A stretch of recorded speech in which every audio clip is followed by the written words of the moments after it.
Vamos nessa, vamos começar falando devagarzinho? Vamos lá. Gente, boa tarde. A gente vai falar aqui sobre, né, os desafios das editoras, dos compositores e até mesmo dos artistas, né, mas olhando muito para o lado do autor, no direito autoral, né, focado ali na parte do hip hop, do trap, do pagode, do samba, do funk, né? Gêneros considerados, né, como dizem por aí, urbanos, né? E a gente vai bater esse papo aí, e no final vocês vão ter vai ser aberto aí o chat para vocês fazerem perguntas, a gente vai selecionar, tentar responder tudo, né? Mas se tiver muitos, a gente vai tentar selecionar ali as que mais se destacam para a gente poder responder vocês. E o nosso e-mail também vai ficar disponível ali no final para quem quiser trocar uma ideia depois. Beleza? Vamos nessa, então. Falar um pouquinho de quem somos, né? Quando eu falo quem somos, eu estou falando sobre a One Publish, né? Sobre a editora One Publish, né? A One Publish, ela nasce da One, né? É um braço da One. A One ali a líder no Brasil em relação à distribuição e verifica essa possibilidade também de estar fazendo esse trabalho na parte autoral, tá? Então, aqui a gente trabalha como uma editora tradicional, mas também temos uma outra forma de trabalho, né, que seria diretamente através do site, onde você acaba tendo um atendimento através do site, ou você se destacando, né, tendo ali bons rendimentos, você vai ser convidado para ter um atendimento plus, né, que seria o atendimento ali com os AIRs, né, o Marcão, que daqui a pouco vai se apresentar, é AIR, eu sou AIR, tem o Lucas, né, onde a gente faz o atendimento mais próximo, né. Tem autores e editoras que preferem fazer esse recolhimento somente através do site, e tem outros que preferem, né, e a gente vê que sim, que estão dentro ali do padrão que a gente identifica para trabalhar com a gente, fazendo esse trabalho no dia a dia, tá? Então, algum dos direitos que a gente faz aqui, né, é a execução pública, o digital, né, a gente faz o recolhimento digital, a gente auxilia no recolhimento de execução pública, a gente faz os licenciamentos de obra para fonograma, né, até hoje a gente estava trocando uma ideia ali que a Bruna Campos fez uma postagem falando sobre licenciamento, e também a gente vai falar um pouco disso aqui na nossa reunião. Para quem não conhece, né, a Bruna Campos é uma especialista em direitos autorais, né, uma parceira nossa aqui também. A gente trabalha com SINC, né, SINC a gente chama de licenciamentos de obra para filme, série, minissérie, publicidade, sincronização de TV, né, que é quando a música é executada na TV, também tem o direito de sincronização, né, então o autor tem direito a receber 2 vezes, e ele precisa de uma editora, e para isso estamos aqui, e o serviço de UGC, né, que a gente separa, que é o serviço digital, mas a gente separa para deixar claro que é recolher os valores ali das redes sociais, né? TikTok, Instagram, Facebook, etc. Tá? A gente faz esse recolhimento no Brasil e no mundo, também conseguimos fazer de forma separada, se necessário. Se você já recolhe os seus direitos com uma empresa que só recolhe no Brasil, a gente consegue recolher os seus direitos fora do Brasil ou em algum país específico, né? Algum local específico fora do Brasil, a gente consegue fazer isso, tá bom? E para falar já de algumas editoras que a gente tem, né, que a gente trabalha junto, autores e editoras, né, a gente tem a Nada Mal, né, que o Johnny é um dos responsáveis, daqui a pouco também vai se apresentar. Temos a Love Funk, a Lions do MC Daniel, a Central Gospel Music, a Learte, editora do Leandro Learte, Refrão Produções do Thiago Soares, Flora Matos, Bob Rum, MC Duduzinho, Mac Júlia, Rose da Treta, Viana's Music, que é do Davi Viana, compositor, grava a voz do cantor Éder Miguel do Doce Encontro, e Junioron, entre muitos outros, tá? A gente só falou alguns aqui que a gente já tem um contato dia a dia e que trabalham junto com a gente, fora todos os outros ali também, que a gente tem contato com todo mundo, né, na verdade. Mas a gente destacou alguns aqui, até para mostrar para você essa variedade, né? A gente é editora de de trap, editora de funk, autor de pagode, autor de funk, né, muito baseado no papo que a gente vai trazer para cá hoje. Junioron, que é um produtor também, tá bom? Vamos seguir? E aí a gente vai se apresentar, eu já falei um pouco, mas vou deixar os meus amigos se apresentarem aí na ordem. Por favor, Johnny. Olá, gente. Boa tarde aí. Bem, meu nome é Johnny Monteiro, sou sócio e fundador da Nada Mal. Tá? Sou músico, né? Sou baterista, guitarrista. Sou engenheiro de áudio, sou cabo-verdiano, naturalizado hoje, brasileiro aí. E é isso. Marcão, Boa tarde, galera. Eu sou o Marcos Vinícius, também conhecido como Marcão Baixada. Tenho uma trajetória aí de pouco mais de 10 anos, né, como intérprete, compositor, produtor musical. Tive a oportunidade de assinar alguns trabalhos aí expressivos na cena do rap aqui do Rio, né? Cartel MCs aí e Marcelo D2, na colaboração que eles têm ali no álbum Sin City. Tive a oportunidade também de trabalhar com alguns remixes, né? E nisso trabalhei também com a MC Marcelli, dentro do mercado da música, né? Buscando uma profissionalização como artista, né? Acabei aí fazendo, né, alguns cursos, algumas formações voltadas para a área e estou atuando dentro, né, do grupo ONRPM, né? Desde 2019. Chego aqui numa trajetória de operações de YouTube, cuidando de monetização de canais que estavam dentro da nossa network. Depois tive uma passagem pelo marketing artístico, onde aí eu tive a oportunidade de trabalhar mais estritamente, né, ali próximo aos artistas. Então, tive a oportunidade, né, na época que ainda éramos um cluster que atendia rap e funk no Rio de Janeiro, pude atender ali Nada Mal, Soul de Crime, na parte de funk, né, a gente falava muito com a Medellín Records, com Kevin o Cris, a K2L, a Adpar e tudo mais. E estou integrando o time de publishing aqui há pouco mais de 6 meses, né, nessa posição de AR, também chegando aí para somar no time junto com o Anderson, junto com o Lucas, né, trazendo aí alguns autores e editoras já para dentro de casa, mas também dando esse suporte e atendimento para os autores, né, e editoras que já estão aqui também, que inclusive estou olhando aqui, né, nos espectadores, tem muita da galera que eu atendo no dia a dia que está aqui assistindo, então agradeço a vocês também que foram impactados aí pela divulgação e estão marcando essa presença aqui com a gente. Maravilha, Marcão.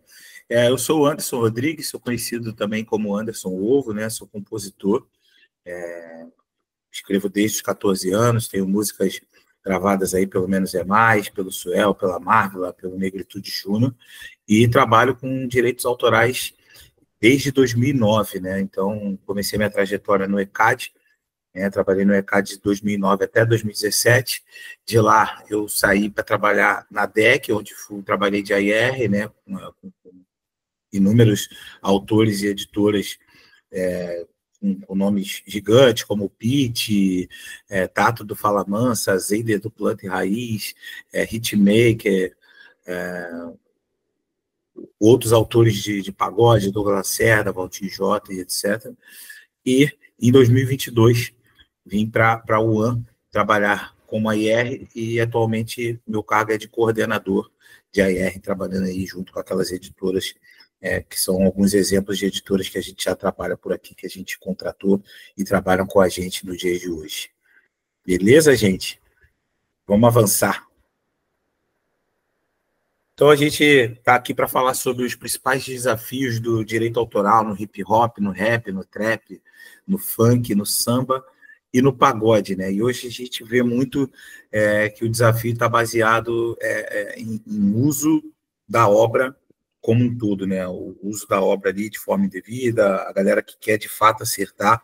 Então, a gente vai falar de alguns casos que a gente acabou participando ou teve acesso, porque saiu alguma matéria na internet ou na TV, e a gente vai abordar um pouco o assunto e falar para vocês, de fato, o que acontece aqui no nosso lado do direito autoral, né, da galera que trabalha nos bastidores, acompanhando de fato, sem boatos, tá? Então, vamos nessa.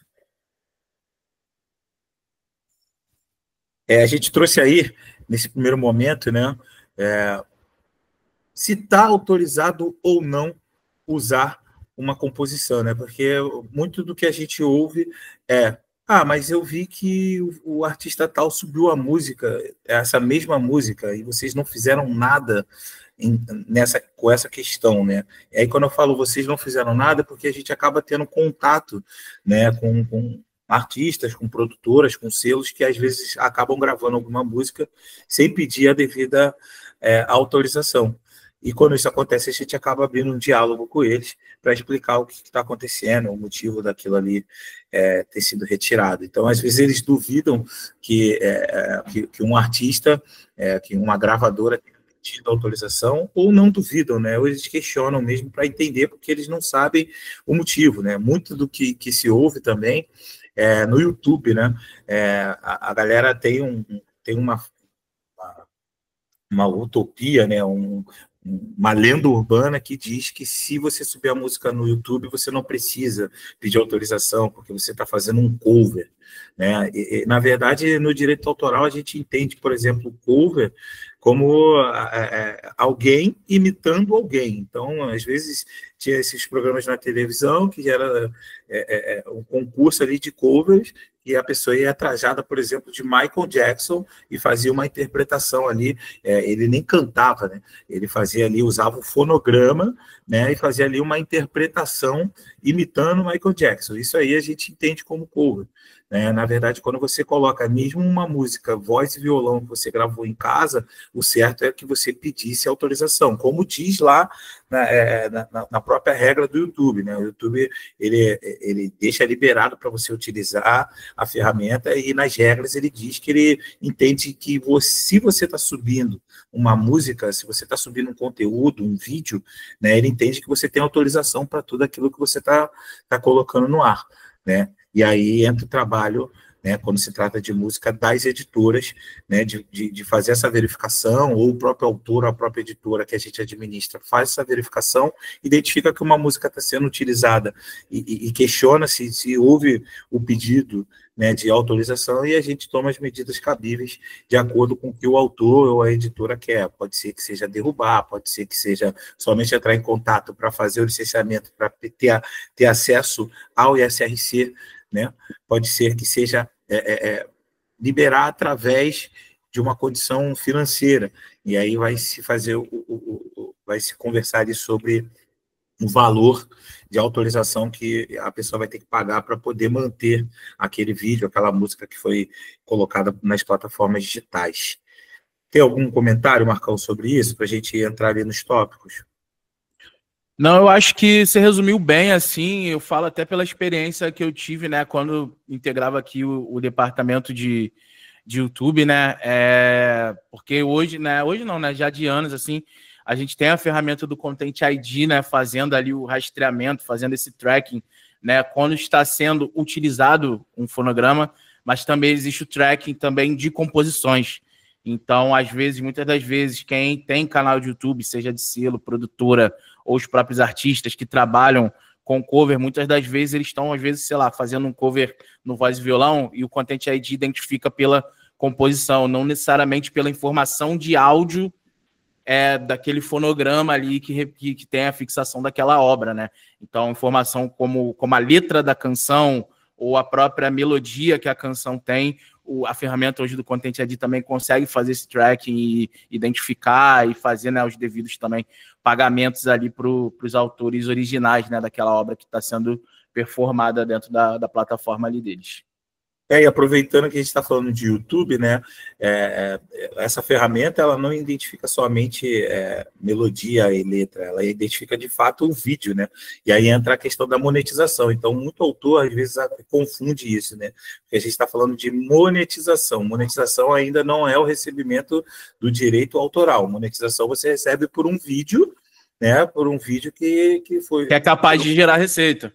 Que é capaz de gerar receita mesmo não tendo música. Então, existe a monetização, que é o pagamento que o YouTube faz, que é diferente dos direitos autorais que o YouTube também repassa pelo uso de música, né? Pelo uso de obra musical e fonograma. Beleza? Aí, falando de uso de obras não autorizadas, a gente colocou essa imagem aí do BK, né, que é um vídeo que foi retirado, essa imagem foi retirada ali de um vídeo do Podpah, né, um corte do Podpah que foi feito, dele falando, né, que, na verdade, no trap tem muito isso, o Johnny vai poder falar um pouco, né, a galera compra, às vezes, um pack, né, de beat, né? E a partir do momento que ele compra aquele beat, ele tem aquele direito, o direito é dele, ele pode usar aquele beat porque ele pagou por aquele beat. Só que eles pagaram pelo beat e utilizaram e fizeram a música. Quando a música subiu, o YouTube identificou que aquele beat que eles compraram, a pessoa que fez utilizou um outro beat, né? Usou um pedacinho ali de outro beat. E essa identificação fez com que ele perdesse toda a monetização do valor, porque acabou sendo um uso não autorizado. Ele não entrou em detalhe, né? Eu lembro que esse disco, acho que ele ficou fora um tempo aí das plataformas, mas ele não entrou em detalhe ali como isso foi resolvido, ele só falou mais da parte de monetização, não falando muito dessa parte do direito autoral, né? Pelo uso indevido, que também faria com que o produto pudesse sair do ar e etc. Fala, Johnny, por favor. Então, adicionando, na verdade, se eu não me engano, a história é mais ou menos exatamente como você falou, a questão de ter um sample, um pedaço de uma música dentro do pack que foi comprado e não foi liberado, né, pelo autor. Então, era um third party, né, alguém de fora que estava ali dentro da obra, que não teve liberação. E aí, quando essa pessoa, né, viu algo do gênero, ela pediu para derrubar, e por isso que caiu momentaneamente, porque precisava fazer liberação corretamente daquilo. Mas, né, voltando para a pauta geral, saindo desse caso específico, isso é muito comum, seja por omissão, ou seja, o cara intencionalmente mascarou o terceiro para negociar aquele FII para ele, né, o que for, ou acontece por sequela mesmo, né? São músicos, artistas, a galera esquece com quem estava no estúdio, aí depois lança, e depois vê, mas tinha ciclano. Só que aí nesses casos, né, assim, se é de fato de boa fé, você só inclui, né, faz a correção do autoral, do royalties se for aplicável, né, do artístico, e aí segue.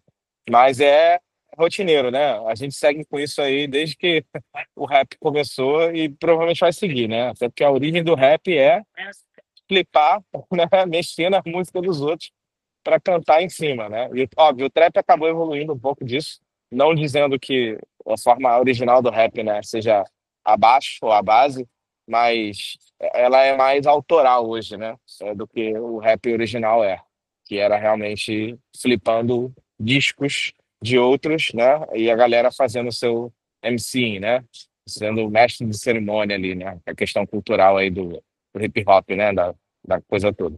Mas é isso. Não, é legal você falar sobre isso, que você tocou numa situação que é muito específica do trap, né? De coisas, às vezes, no trap e no funk eu vejo muito isso acontecer. E às vezes a música nem cair, ou a música cair e ser resolvida você fazendo as divisões corretas, né? Porque ali, se você está usando um trecho de uma música, seja a parte autoral ou a parte autoral e o fonograma, você tem que negociar para saber qual é o percentual que vai ficar para cada um. Todo mundo tem direito de receber. O certo é que se peça autorização antes, mas, como você disse, né, o trap e o funk, eles andam muito rápido e a galera vai fazendo. Isso nasceu nos bares, né? Eu tenho 42 anos. Então, você via ali nas festinhas que a gente fazia, tinha alguns amigos meus que já eram DJs, tocando com 2 picapes, já fazendo, né, uma mistura ali de som, né? Tanto na passagem de uma música para outra, que acontece até hoje nos bailes, tanto eles misturando de fato ali, tocando 2 músicas ao mesmo tempo. Então, conseguia ali colocar a voz de uma música com uma outra batida. Mas quando você traz isso para você fixar, e isso se torna um fonograma, precisa se pedir autorização. Mas na parte do trap e do funk, a galera consegue resolver entrando um em contato com o outro, fazendo share, né, dando ali o percentual para o outro, mas que não é o correto, porque se te dá essa dor de cabeça. E se de repente o artista não quiser que aquilo aconteça, pode ser uma gravação super bacana. Ele vai pedir para retirar e de repente vai te processar, e daqui a pouco a gente até vai mostrar um caso que chegou a esse nível, tá? Então a gente já falou aqui dentro do... Ah, por favor, Marcão, complementa aí. Não, só para complementar, porque eu acho que a gente falou muito da... A gente falou muito de dois cenários, assim, que eu acho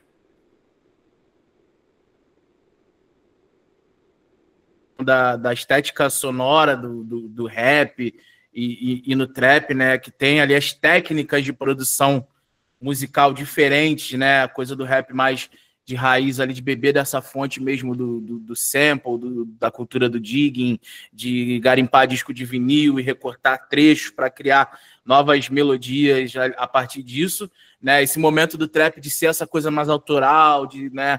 Até essa coisa do beatmaker também se enxergar mais como músico e não só como esse cara que faz programação, né, de bateria e sequenciamento ali de instrumentos, né, e tudo mais.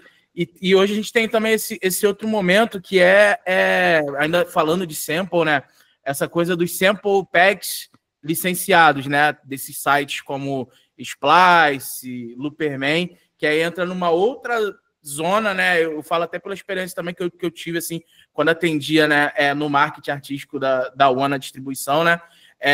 Que muitos desses sites eles operam em território norte-americano. Então, a lei e a forma como se conduz o licenciamento lá é de uma forma porque é copyright, né? E aí, quando a gente está falando de Brasil, que é Lei 9.610 de 98, o entendimento do direito autoral é de uma outra forma. Então, a gente sempre pegava casos no dia a dia de músicas que eram detectadas ali na hora de subir já para distribuição, que aquele loop já tinha sido utilizado em uma outra música já existente que foi identificada nas plataformas. Ah, mas eu tenho a licença. Ah, mas eu comprei aquele sample pack e tudo mais.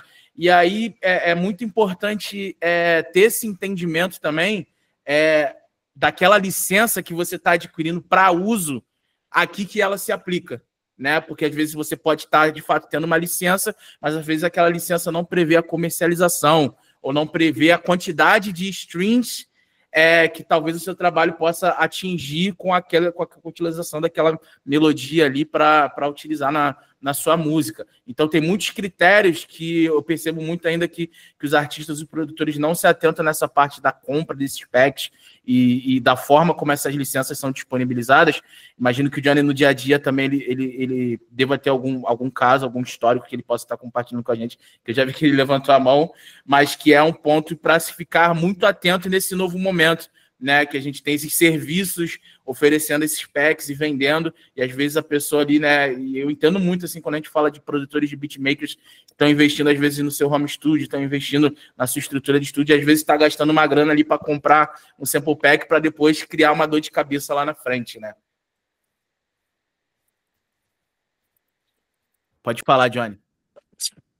Então, na verdade, aconteceu recente da gente ter um beat que foi liberado direto com o produtor, e aí ele usou o sample de um cara, e esse cara tinha usado o sample, olha só, já está no terceiro produtor, um sample que foi subido no... É um site similar ao Splice, era Waves o nome. Só que o cara que subiu esse sample no Waves, ele subiu o sample do Splice, ou seja, ele fez um copyright infringement dentro do Waves. Então, resumo da ópera. É uma loucura. A gente teve que ir lá comprar o sample original no Splice. Não negociamos com o cara, porque o cara, né, fez um infringement tanto com a gente aqui, tanto quanto com o Waves, que foi o outro lugar que ele subiu, né, um sample do Splice, que já não era dele. E aí a gente teve que mexer no sample para chegar, vamos dizer assim, no resultado original. Aí quem fez esse trâmite todo foi nosso clearance, né, que vocês conhecem aqui, o Emanuel, que, porra, conseguiu fazer esse tracking aí, que não foi nada fácil, uma loucura. E para ver como que é complexo, né? Porque o lance do Content ID quando a gente fala de som, né, no YouTube, se você utilizar uma parte de qualquer sample exatamente como era a sua forma original, mesmo que você tenha o contrato, né, as negociações, enfim, você coloca à mercê a possibilidade de ter uma dor de cabeça, porque os sistemas automáticos, né, não está falando de robô, machine learning, vão entender que aquilo já existe de alguma forma. E a maioria dos lugares que você compra samples, não estamos falando de beat inteiro, mas pedaços, né, de harmonia, pedaços de melodia, o que for, vão ter em seu contrato que você não deve registrar essas obras, esses fonogramas também, com Content ID, justamente para não flaguear a outra pessoa que pode usar aquele sample da mesma forma, ou seja, sem nenhum tipo de manipulação, né? E aí já entra numa conversa que é ainda mais doida, né? Que é assim, primeiro, faz sentido você usar uma coisa que todo mundo pode ter igual? Aí vem, beleza, você vai usar, mas aí você vai usar e não vai manipular nada. Você vai deixar assim. O quanto de você está tendo ali, né? Quando você está outsourcing, trazendo tudo de outros lugares para dentro da sua música. Aí no final, o que que é o que você fez? Ah, você escolheu o sample, óbvio que tem sua importância, gosto, critério musical que fez você escolher aquilo tem o seu valor.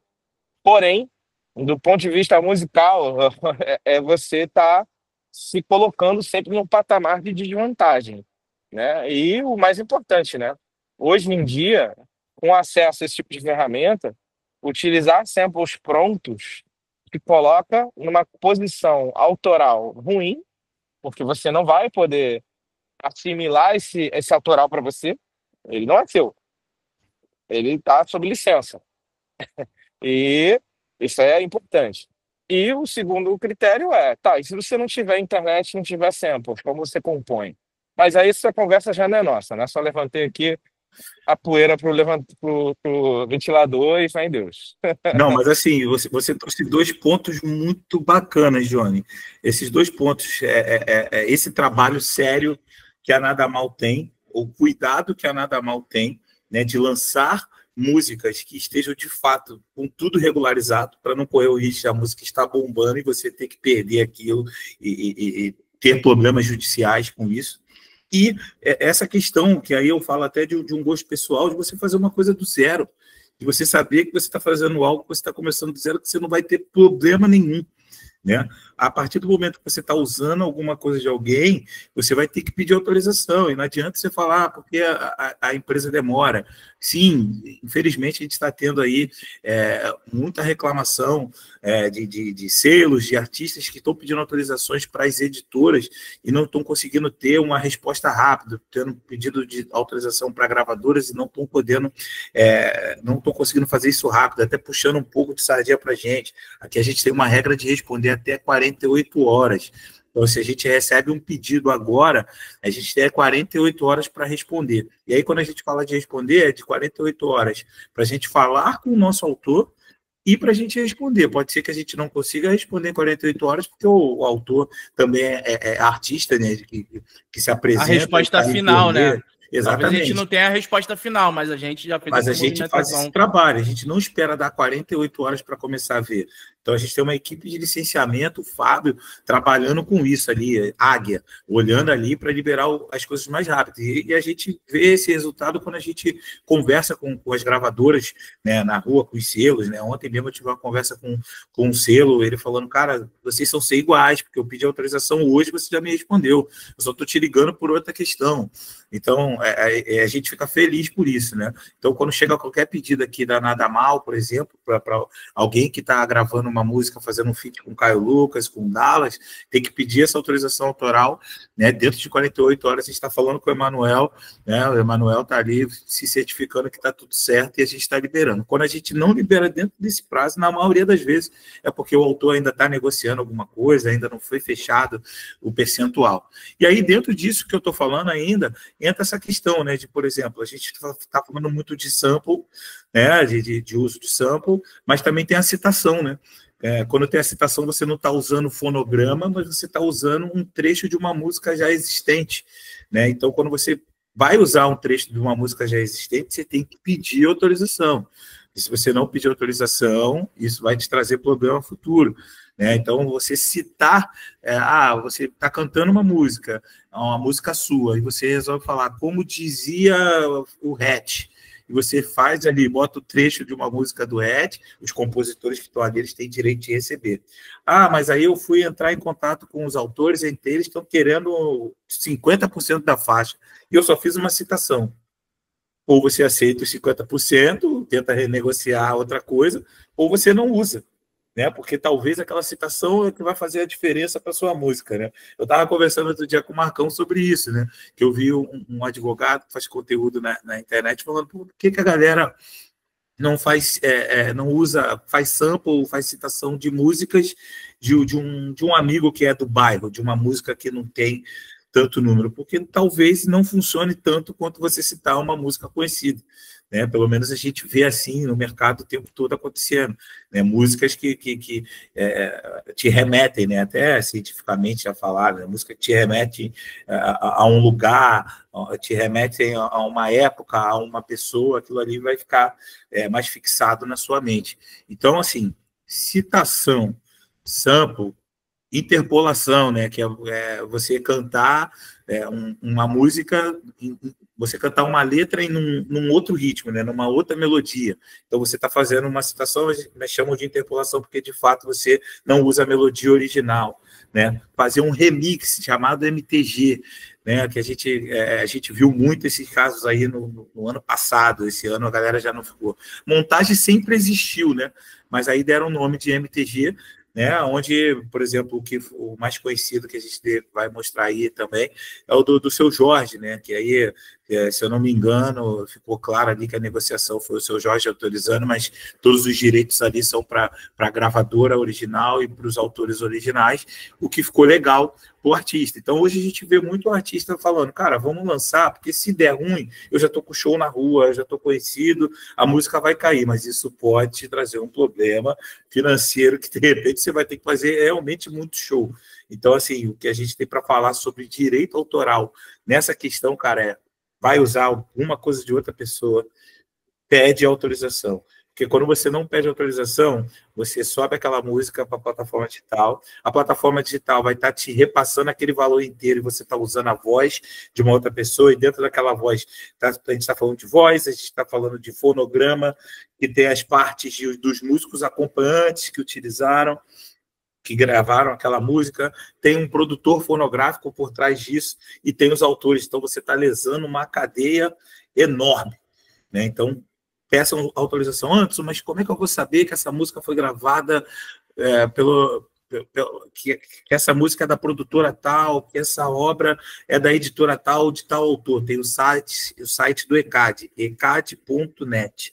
ecad.net. Você entrando no site do ecad.net e pesquisando pela obra e pelo fonograma, você vai identificar as pessoas que estão envolvidas ali, e o fonograma vai ter todo fonograma tem um produtor fonográfico, então ele consegue responder por toda aquela cadeia, e na parte autoral pode ser que tenha uma editora, ou se não tiver editora, de repente só vai ter o autor, e de repente você vai conseguir achar esse autor na rede social. Hoje está menos difícil que antigamente. Então, corre atrás desse cara, pede autorização, negocia, verifica quais são as condições para você utilizar essa obra, esse fonograma, e tendo a autorização, bota tudo no papel, documenta, vai ser feliz, vai fazer seu sucesso. Fala aí, Johnny. Então, e é importante ter em mente que esse processo de liberação, idealmente, ele acontece antes, né, do lançamento. Tem muita gente que fala, eu vou lançar e eu busco. Tem que ter em mente que quando você está com a música já lançada, você está correndo o risco, né, de tomar um strike, que dependendo de onde estiver, pode danificar, né, seu canal do YouTube, por exemplo. Pode, obviamente, te incorrer aí custos, porque você pode ser multado, depende da postura do autor. Você pode ser multado e você literalmente deixou para ele dizer. Aí não vai ser mais a questão de aceitar e negociar. Você deixou para o autor original dizer quanto ele quer. Ele pode falar, só aceito com 100%, porque ele pode ver isso como uma violação. Então você fica à mercê. Então, nesse sentido, é muito mais importante, né? Você tendo noção que você tem um sample, tem o uso de alguma parte autoral de alguém, você liberar antes e negociar antes de sair. Tem que ser assim, né? Dessa forma.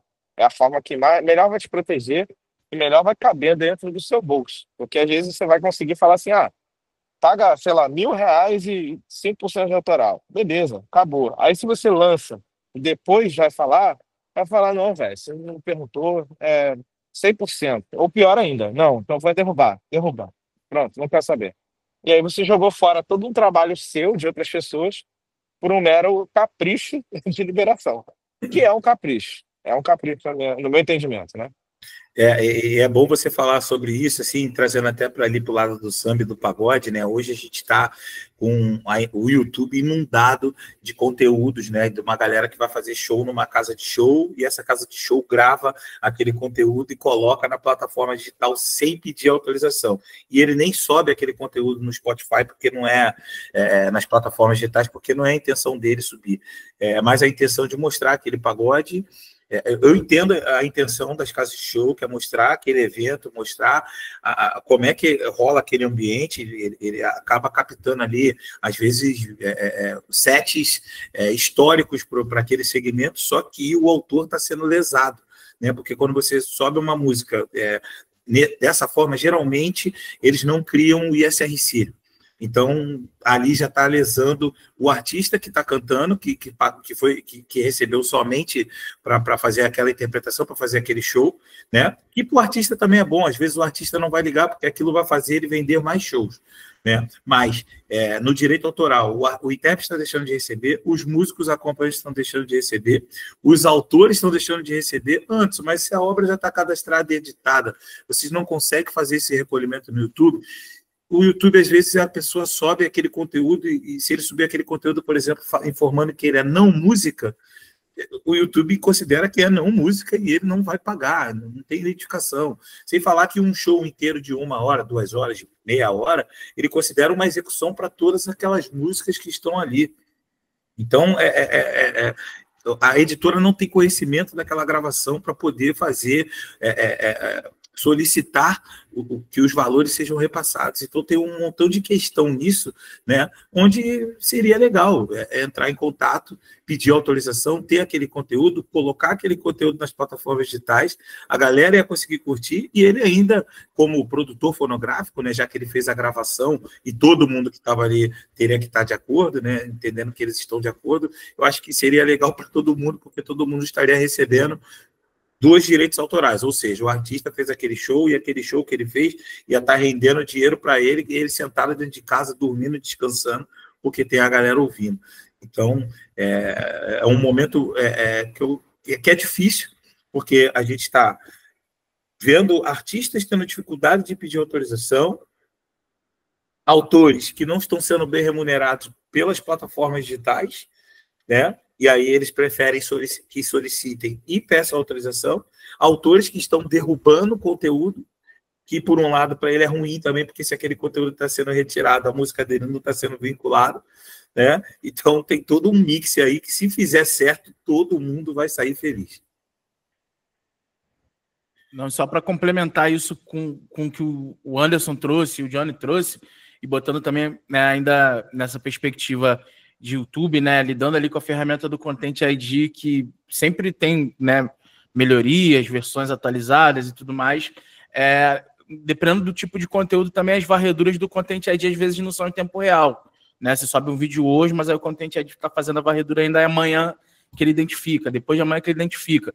Então, tem muitas variáveis influenciando, né, em toda essa tramitação, e abre essa margem que o Johnny pontuou muito bem, que é o quanto o seu canal, né, se você tem um canal de YouTube que você usa para fins de divulgação de trabalhos artísticos de terceiros e tudo mais, né, ou de artistas com quem você colabora, né, o quanto ele fica vulnerável e exposto, né, a partir do momento que ele, né, o autor pode ir lá e solicitar a derrubada, né, que aí você recebe um aviso de direitos autorais, né, e aí dependendo até da quantidade de avisos que você recebe, pensando, por exemplo, num conteúdo desse de um show de 1 hora de gravação, de 2 horas de gravação, se todos os autores pedirem a derrubada daquele vídeo, você passou de 3 avisos de direitos autorais, geralmente o Google já desenquadra o seu canal e você corre o risco até de perder a sua conta Google, não é nem só o canal do YouTube, é o seu e-mail, se você usa ele, sei lá, para coisas pessoais, então você está suscetível a esse tipo de penalidade também, né? Então é importante trazer esse ponto e alertar, principalmente aí para a galera que tem canal e trabalha, usa o YouTube ali como ferramenta de trabalho. Pode falar, Johnny. Fala aí, Johnny. Inclusive, né, tópico polêmico, vamos lembrar que a facilidade de derrubar conteúdo no YouTube é incrível. Então, qualquer pessoa, qualquer Zezinho das coisas, chega num determinado vídeo e vai lá e reporta ele, diz que é conteúdo autoral e o vídeo cai. A premissa do YouTube é, primeiro ele derruba. Por quê? Porque se ele não derrubar e a pessoa for, de fato, né, o dono daquele recurso, né, daquela obra, música, o que for o infringimento, o YouTube está escolhendo, né, dar o dinheiro ou, de certa forma, defender o interesse de quem, em tese, está roubando ou está, né, deixando de pagar o autor correto. Então, ele vai derrubar, aí você vai provar, né, o dono do canal, que aquele conteúdo é seu, que você tem a licença, e aí vem a parte que é a mais polêmica ainda. Em tese, a pessoa que denunciou de forma ilícita ou maldosa deve ser punida. Inclusive, está escrito lá, né, para a galera que já andou aí pelo lado de o dark side of the YouTube, você lê lá que, pô, se você denunciar alguma coisa e não for, né, a pessoa que tem esse direito de denúncia, você pode sofrer exclusão do seu canal, se tiver, da sua conta de Gmail, se tiver. Mas na prática, eu não sei se isso acontece. Essa que é o lado polêmico. Também não cabe para essa discussão aqui, mas gostaria de ver alguém que denunciou alguma coisa se ferrando também, sem direitos. Mas é um Não, tópico tem que valer para os dois difícil, lados, cara. né? Não, total, total. Sim, sim, total. Até pela fragilidade que o YouTube acaba tendo. Quando eu digo fragilidade, é essa opção que ele dá de eu não tenho como controlar todo o conteúdo que vai subir, pedir uma autorização, então eu acredito que você está falando de boa fé quando você coloca. Então ele está suscetível ao quê? Se alguém vier reclamar, a primeira coisa que eu vou fazer, de repente, é retirar. Então, acaba sendo uma fragilidade do YouTube para quem faz as coisas corretas e, às vezes, tem alguém maldoso que tenta fazer ali um reporte. Eu não sei se todo reporte eles consideram, né? Mas a gente já viu casos acontecendo, né? Não tem jeito. Beleza, galera? Vamos avançar. Deixa eu só pontuar. Gente, não sei se vocês estão vendo o chat, mas tem um fixado ali de boas-vindas, tá? E o momento de perguntas vai ser no final do papo pelo próprio chat, tá? Para as perguntas selecionadas. Legal, Marcão. Eu ia falar sobre isso, né? Que o brother Anderson está levantando a mão. Vai anotando aí, galera, quem tiver pergunta para fazer, né? Porque aí, de repente, o assunto vai avançando, você até esquece. Anota e no final coloca ali as informações. E se de repente não for alguma que a gente leia, se tiver muita pergunta, né? Vocês podem trazer isso para a gente, porque vai estar por e-mail, a gente troca uma ideia, tá? A gente vai disponibilizar nosso e-mail aí no final desse bate-papo. Vamos avançando, que a gente ficou um tempão naquele papo, mas que não tem jeito, né? É um papo que a gente, se a gente tivesse mais uma hora para falar aqui, a gente estaria falando mais uma hora sobre várias ocasiões. E aí a gente trouxe aí esse caso, né?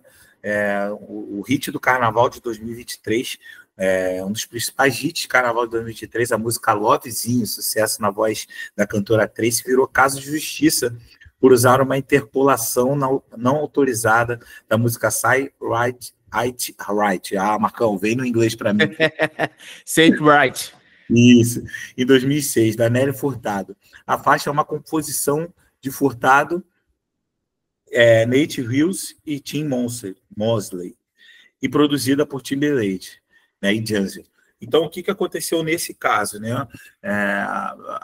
A música foi disponibilizada nas plataformas digitais, editada, né, pela editora ali responsável, editou como a obra da Tracy com o autor que fez a versão da música, né, que fez a interpolação, que no caso a gente fala de interpolação, mas no caso, a interpolação foi feita com a melodia, né?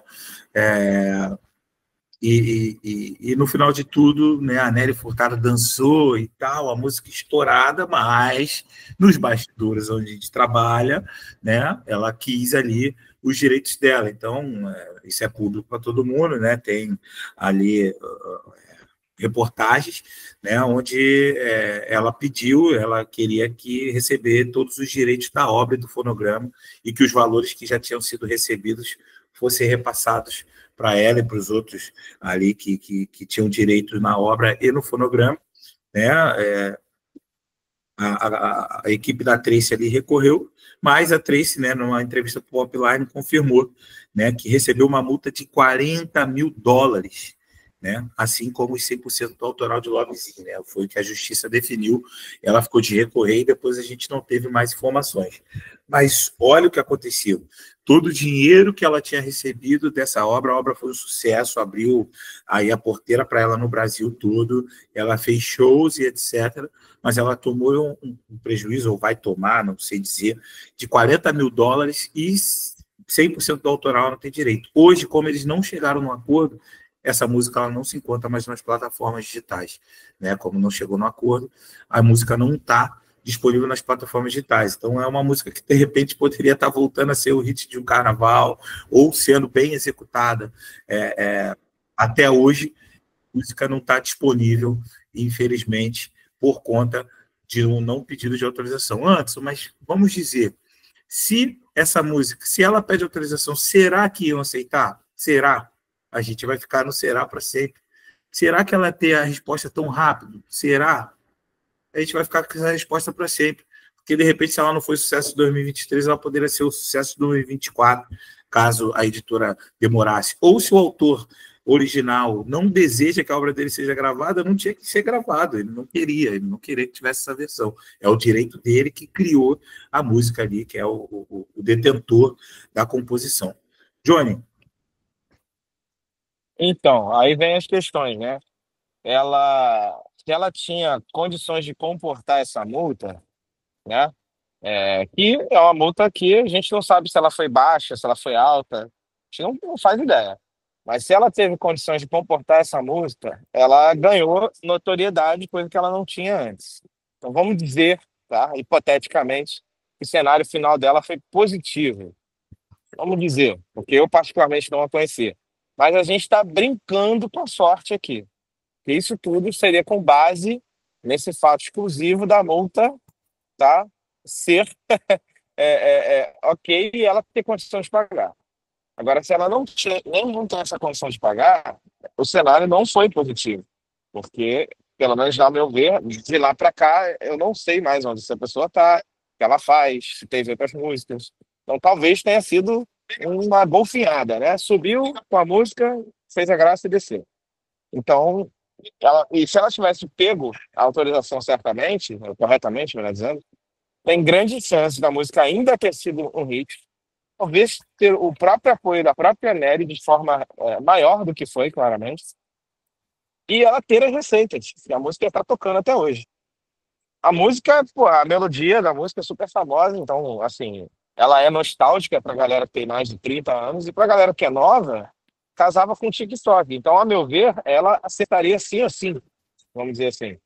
É, E aí, ela jogou essa oportunidade fora, ou eles, né, o pessoal, estou falando ela porque ela representa, né, a música, mas não necessariamente ela, por uma incompetência ou ignorância, às vezes até, né? Mas espero que tenha sido esses dois, quer dizer, que tenha sido ignorância, não incompetência, porque é complicadíssimo, cara. Você jogar uma chance de ter uma música no tamanho que ela esteve naquele momento fora, por não negociar um autoral. E assim, pouco provável de não conseguir negociar. Poderia demorar muito, ok, mas pouco provável, né? Acho que é só meus 2 cents aí da ideia. Não, é isso. Eu acho que é uma música que poderia estar fazendo a diferença hoje, por exemplo, nos números dela, das plataformas, que poderia estar fazendo ela vender shows, né? Não que ela não deva cantar essa música no show, não sei se chegou a esse ponto, né? De chegar e proibir ela de cantar, porque a gente também conhece casos assim, né? Onde a justiça proíbe até de cantar, né? Mas talvez uma carreira que decolou poderia ter, né? Uma vida útil, né? Quando eu digo vida útil, igual a gente fala de música, né? A música sobe cauda longa, né? E desce, a cauda longa. Poderia que a carreira tá com uma cauda longa e de repente por conta disso a carreira dela não tenha feito o mesmo que poderia ser esperado ali por conta daquela música. Ela teve outras músicas também que tiveram bons números ali, que eu acredito que estava tudo certo. Então, mais uma vez, a gente reforça o quanto é importante se solicitar a autorização das músicas. Beleza? Vamos em frente? E aí, né, como solicitar, né? O clearance é o processo de identificar a utilização de outras obras dentro da sua obra e auxiliar na resolução de questões que envolvam os direitos dos criadores envolvidos, né? Então, a gente falou um pouco aqui como solicitar, né, a composição, né? Anderson, mas como é que eu consigo o contato das editoras? Hoje, pelo menos as majors, né, elas têm ali os seus contatos ali, elas têm site, tem o Instagram, né? Você consegue entrar em contato com eles ali, e ali você consegue ver, às vezes, uma editora, quando é menor, como uma editora, né? Quando eu digo menor, eu digo comparado com as majors, né? Então, tem editoras que hoje as editoras não conseguem recolher, por exemplo, o digital, se elas não tiverem um acordo diretamente com as plataformas digitais ou caso eles não sejam filiados ao UBEM, né? UBEM, União Brasileira de Editoras Musicais.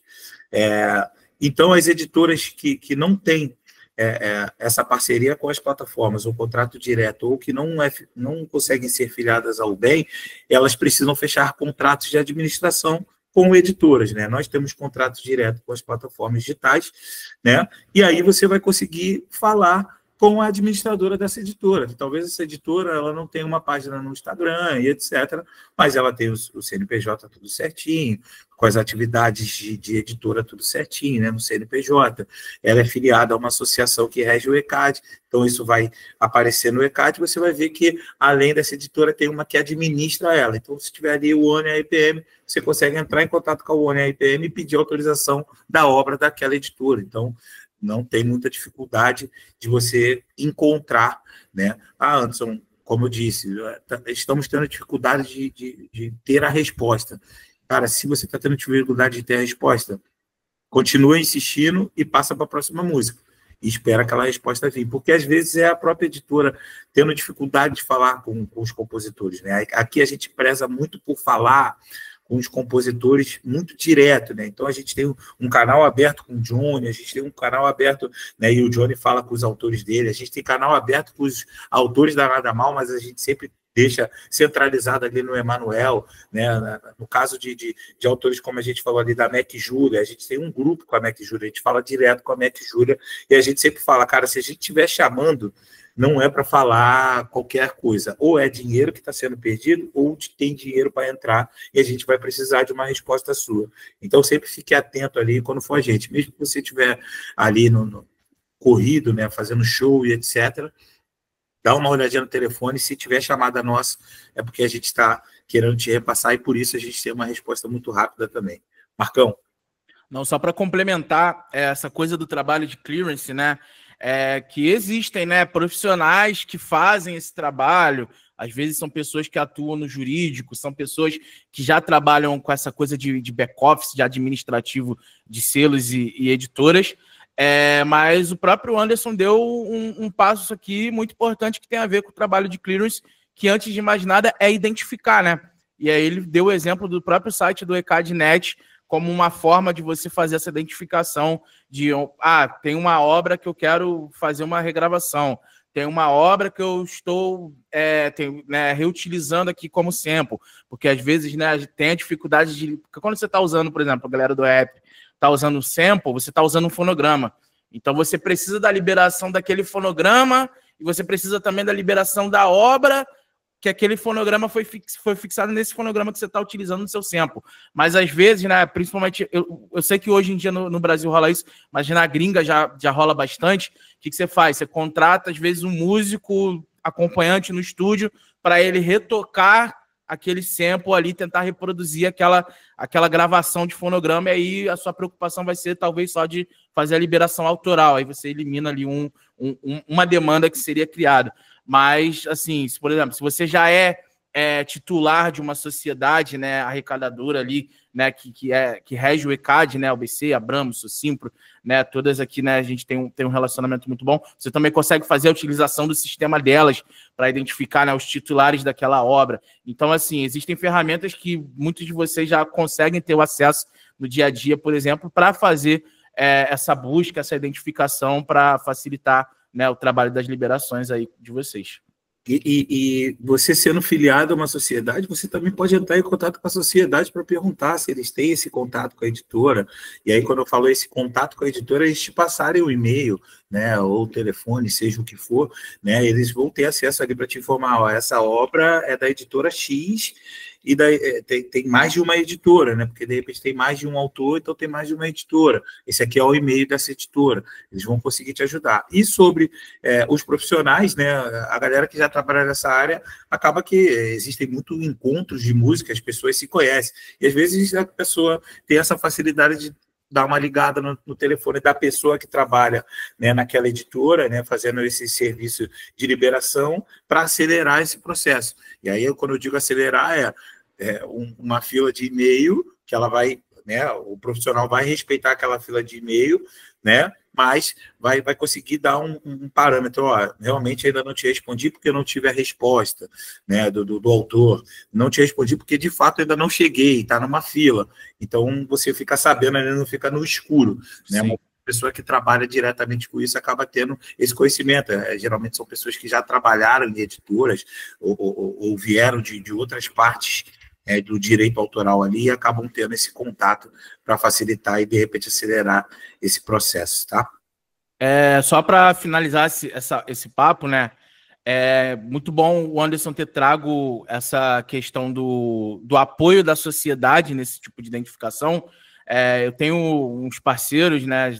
Temos também trabalhos juntos assim de música, que é a banda Canto Cego, uma banda de rock que tem uma atuação aqui no Rio de Janeiro. E, se eu não me engano, ali por 2018, 2019, eles se apresentaram no Rock in Rio, né, de 2019. 18 ou 19, não me lembro agora.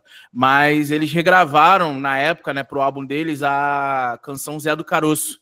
E eles são titulares lá na OBC, e foi a própria OBC que auxiliou eles na identificação para conseguir a liberação, né, dessa obra. Então, tá aí um exemplo também de um caminho ali que foi encurtado justamente pela busca desse contato próximo também junto à sociedade.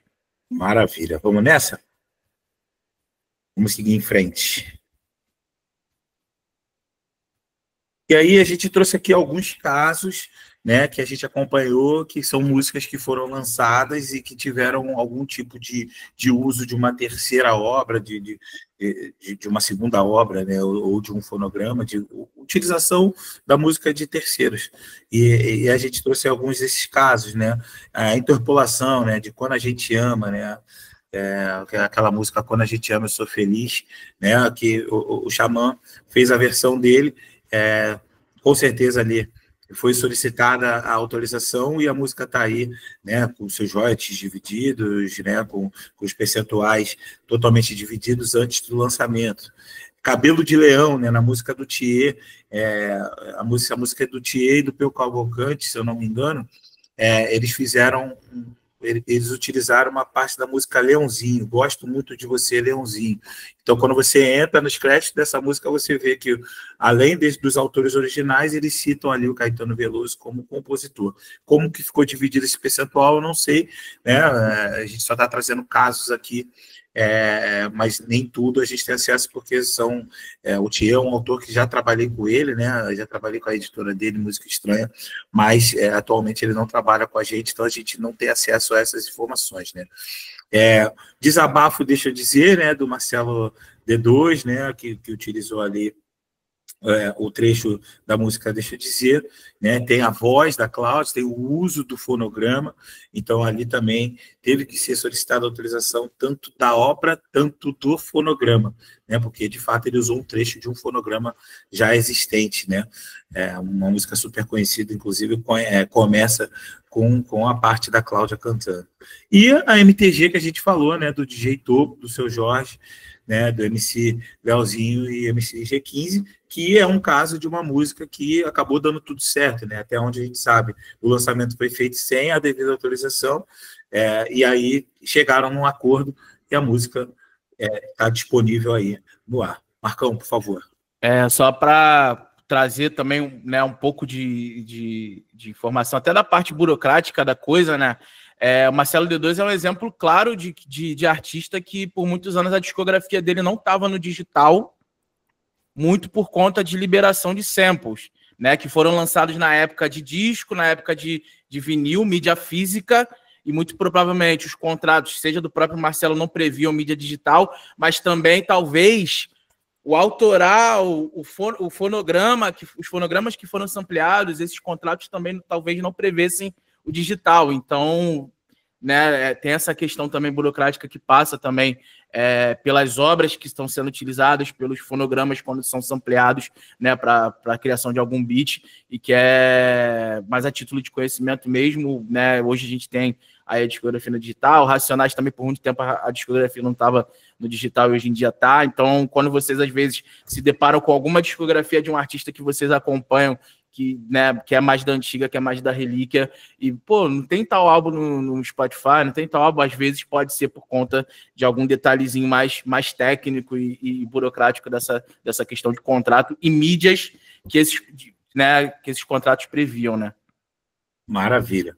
Vamos seguir aí que o Johnny já está ali perto de sair, e tem um assunto que eu vou precisar muito dele, tá? E aí, só falando de um caso de sucesso, né, que a gente participou aqui da liberação, a gente fez essa liberação aí em 48 horas, foi gravado pela nossa saudosa Elza Soares, né, a música Deixe-me Ir, minto, a música Preciso Me Encontrar, né, de Candeia, e foi utilizado, ali foi feita a citação da música Deixe-me Ir. O que a gente entendeu dessa liberação? Existia ali, a Elza Soares queria fazer um feat com a Negra Lee, e os nossos autores fizeram uma música para a Negra Lee cantar ali, junto com ela, né? E aí foi considerado ali como uma citação. Então teve todo um acordo ali dos percentuais, né, da música original, do percentual da música que a gente liberou, que a gente tem essa informação, mas a gente não pode passar, mas foi feita a autorização, né, por nossa parte da Jenny Mocelo, né, e hoje a obra está ali, né, a obra Deixe-me Ir, Jenny Mocelo, King, Jamé e Diego Timbó, né, da nossa editora Tag Music, a Jenny Mocelo a gente representa, e a obra Preciso Me Cantar, de Candeia. Então, se vocês entrarem nessa música no Spotify, vocês vão ver que todos eles estão ali citados no crédito, beleza? Vamos em frente só para a gente liberar o Johnny aí, que o Johnny está em Portugal, galera. A gente marcou com ele, teve essa corrida aí. E esse assunto aqui é bem importante aqui no lugar de fala também, para ele estar falando, para ele estar conversando com a gente. DJ, produtor e beatmaker, qual o papel de cada função? Eles são autores? Né? Então, não é uma polêmica que a gente está trazendo para cá, mas a gente quer falar um pouco do papel desses caras e passar também o entendimento no direito autoral de quando a pessoa entra como compositor ou não. Johnny? Na verdade, já vou botar um sal aí na ferida. E produtor e beatmaker, o produtor pode fazer um beat, mas o beatmaker pode não saber ser um produtor. Perfeito. Perfeito, perfeito. Porque isso é importante você falar, porque quando a gente fala do produtor, isso é muito bom você falar. Quando a gente fala do produtor, né, a gente tem o papel do produtor em si, né, o DJ, né, eu vou falar do meu entendimento aqui, de repente vocês podem discordar, né, o DJ é o cara que vai fazer ali uma apresentação e vai utilizar músicas, como a gente falou ali no início, de ter um DJ ali tocando no som numa festa, num evento, num festival, e ele está colocando as músicas ali para tocar ali, sampleando ou não, né, mas fazendo tudo ali ao vivo. O produtor, né, se a gente levar para um outro segmento, porque foi bom até você colocar esse sal na ferida, né, porque hoje a galera entende que o produtor é um beatmaker, e aí tem essa diferença. O produtor, por exemplo, a gente tem no pagode, né, no samba, a gente tem o Biravaí, que é produtor, a gente tem o Lelê, né, que é produtor, a gente tem o Prateado, que é produtor, né? Então a gente tem alguns produtores, né, citei alguns aqui de vários, tem Maico Palucci, o próprio Rodrigo Príncipe, que a gente estava atendendo ontem, ele é produtor também.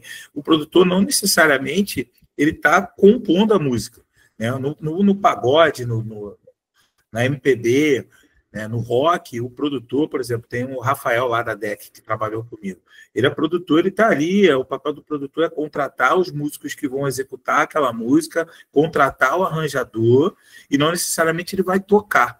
Então, o produtor hoje ele não entra nem no ISRC, né? Se ele não executar uma música. Então, ele não é compositor, pode ser que sim, por exemplo, o Prateado já produziu várias músicas que ele é compositor, ele entra na parte autoral e ele entra também como músico acompanhante porque ele toca baixo, né? Então, geralmente nas gravações que ele produz, ele mesmo toca. Então, ele entra por conta disso. O produtor não tem um papel no ISRC, o que muitos discordam, né?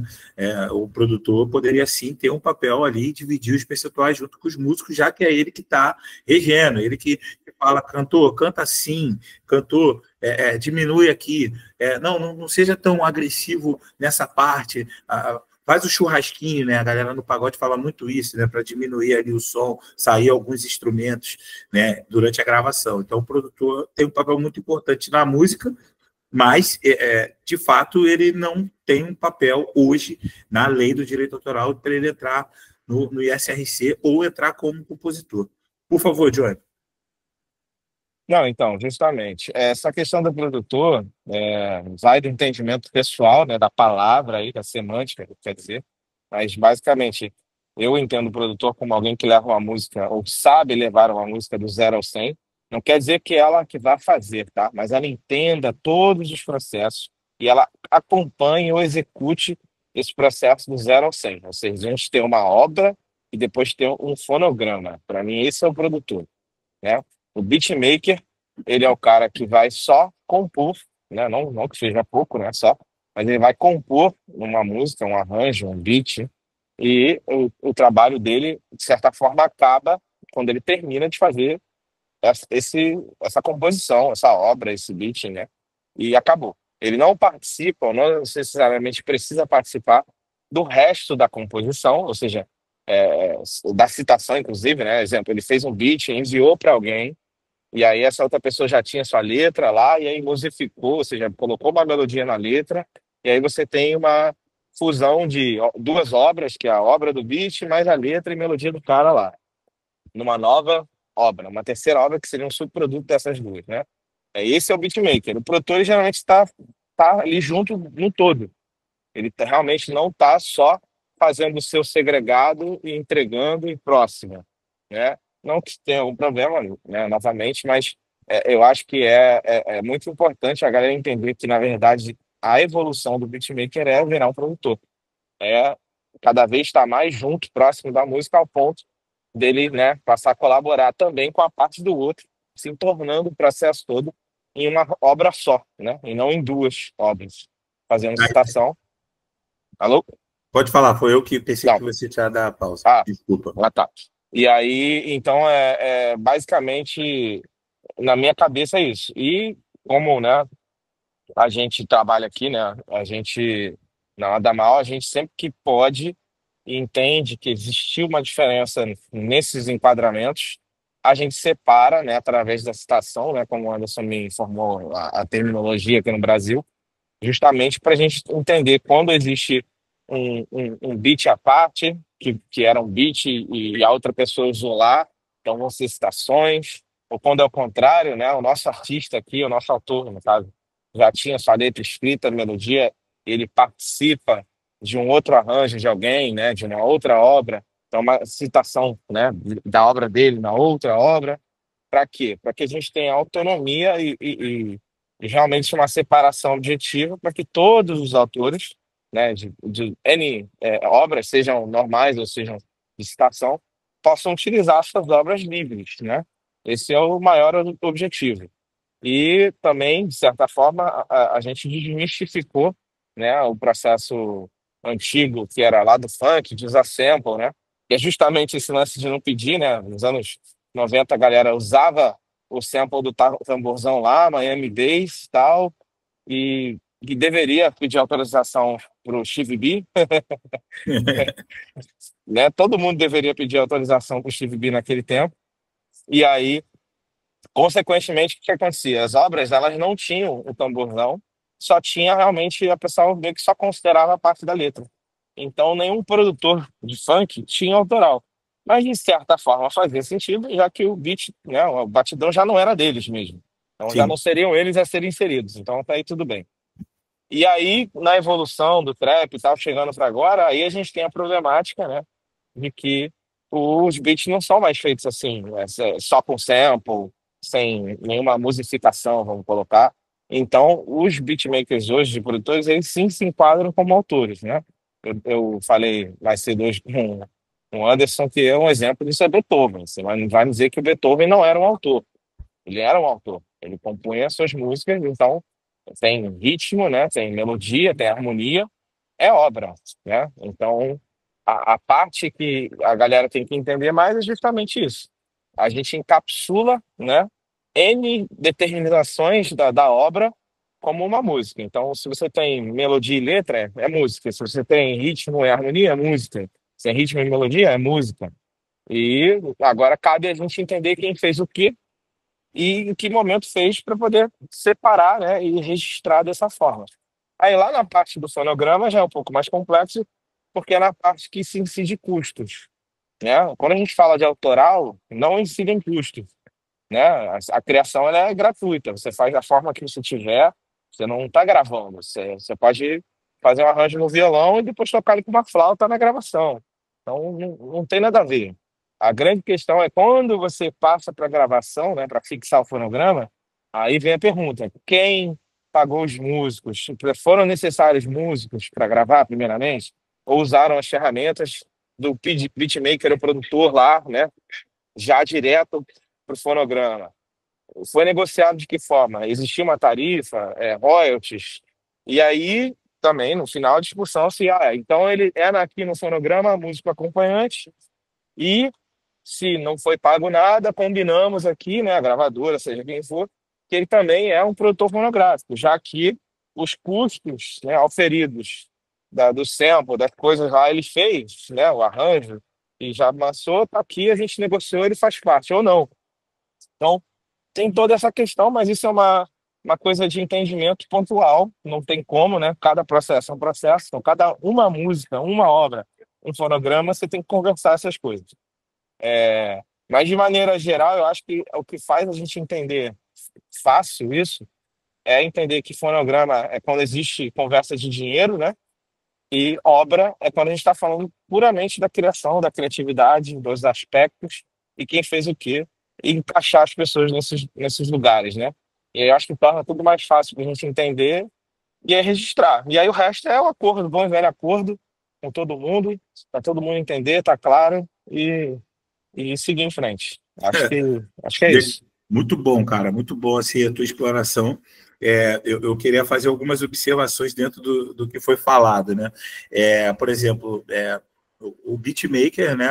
A gente entende que ele é um compositor a partir do momento, e aí isso foi até uma conversa que eu tive com o Johnny lá atrás, né? Porque eu tinha muito essa visão do beatmaker ser o DJ, né? E aí eu falei, cara, o beatmaker não é compositor. O beatmaker ele tem o mesmo papel do músico acompanhante. Então, se na MPB, né, o Caetano Veloso faz uma música e ele entra para o estúdio e o músico acompanhante vai gravar o violão, e vai ter alguém que vai fazer essa percussão, essas pessoas elas não vão entrar como compositor, a música já está pronta. Elas estão fazendo só o complemento da música ali para tornar o fonograma, né? E aí, quando a gente percebe que a música está pronta e o beatmaker vai fazer uma batida para aquela música, ele está musicando aquela música, então ele não está entrando como compositor daquela faixa, ele vai entrar no ISRC daquela faixa como músico acompanhante. Agora, o que me foi passado pelo Johnny? E aí foi uma coisa que eu passei a viver depois, né? Ele falou, Anderson, olha só, eu entendo esse teu papel, né?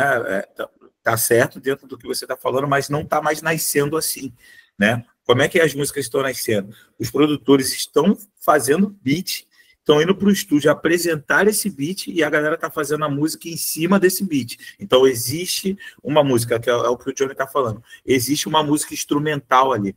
E aí, alguém vai vir ali por conta daquela música instrumental que às vezes está te trazendo uma sensação de amor, o cara vai escrever uma música de amor. Aquela música que está trazendo uma sensação mais aguerrida, talvez o cara vai fazer uma coisa política, né? De repente, uma coisa mais leve, o cara vai fazer uma coisa falando de assuntos mais leves.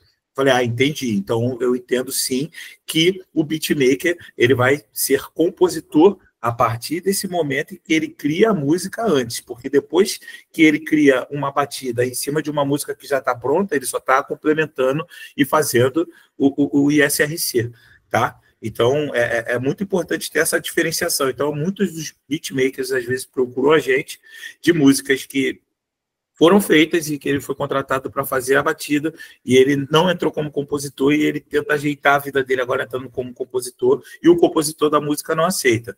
Vou dar um exemplo.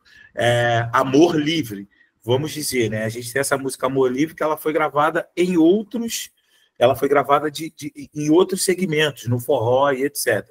Se o DJ, se a música estava pronta, foi feita em voz e violão, e aí foi feito um beat depois, e você colocou esse cara como autor porque ele fez o beat, na gravação do forró não foi utilizado o beat, e você não vai poder tirar esse cara dali, porque ele é autor da música. Então, você está dizendo que ele criou a melodia junto, a letra e etc. Né? Agora, por exemplo, da forma que o Johnny está falando, de ter essa separação, né? que hoje a Nada Mal utiliza, né? Porque já teve a situação de usar o trecho de um artista ou usar o beatmaker feito por um compositor da Nada Mal e depois foram querer usar aquele beatmaker em outra música.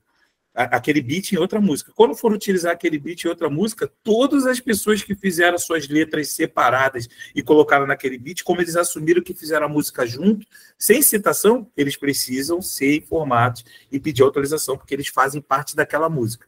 Né? Então, é igual novela. Né? Hoje, quando você libera uma música para novela, eles pedem, já deixam informado. A gente pode usar a música total, a gente pode usar só a voz com o violão, mesmo que tenha outras batidas ali, a gente pode usar só o instrumental, a gente vai usar a melhor forma para encaixar nessa cena. Então, a música é como um todo, a composição nos segmentos é fazer melodia e letra, ou fazer uma música instrumental. Quando isso se junta, você tem que ver a melhor forma de se juntar. Se você vai fazer isso separado, ou seja, você vai ter a tua música instrumental 100%, e essa música você vai autorizar que alguém utilize como citação e vai dividir o percentual. Então, quando alguém quiser usar essa obra aqui, o instrumental sozinho, ele vai poder usar e você vai liberar 100% e esses caras aqui não vão ter direito nenhum. Ou se você assumir que está tudo junto, se alguém quiser usar o instrumental dessa tua música, todo mundo vai ter que autorizar essa gravação. Beleza? Marcão levantou a mão e Johnny também.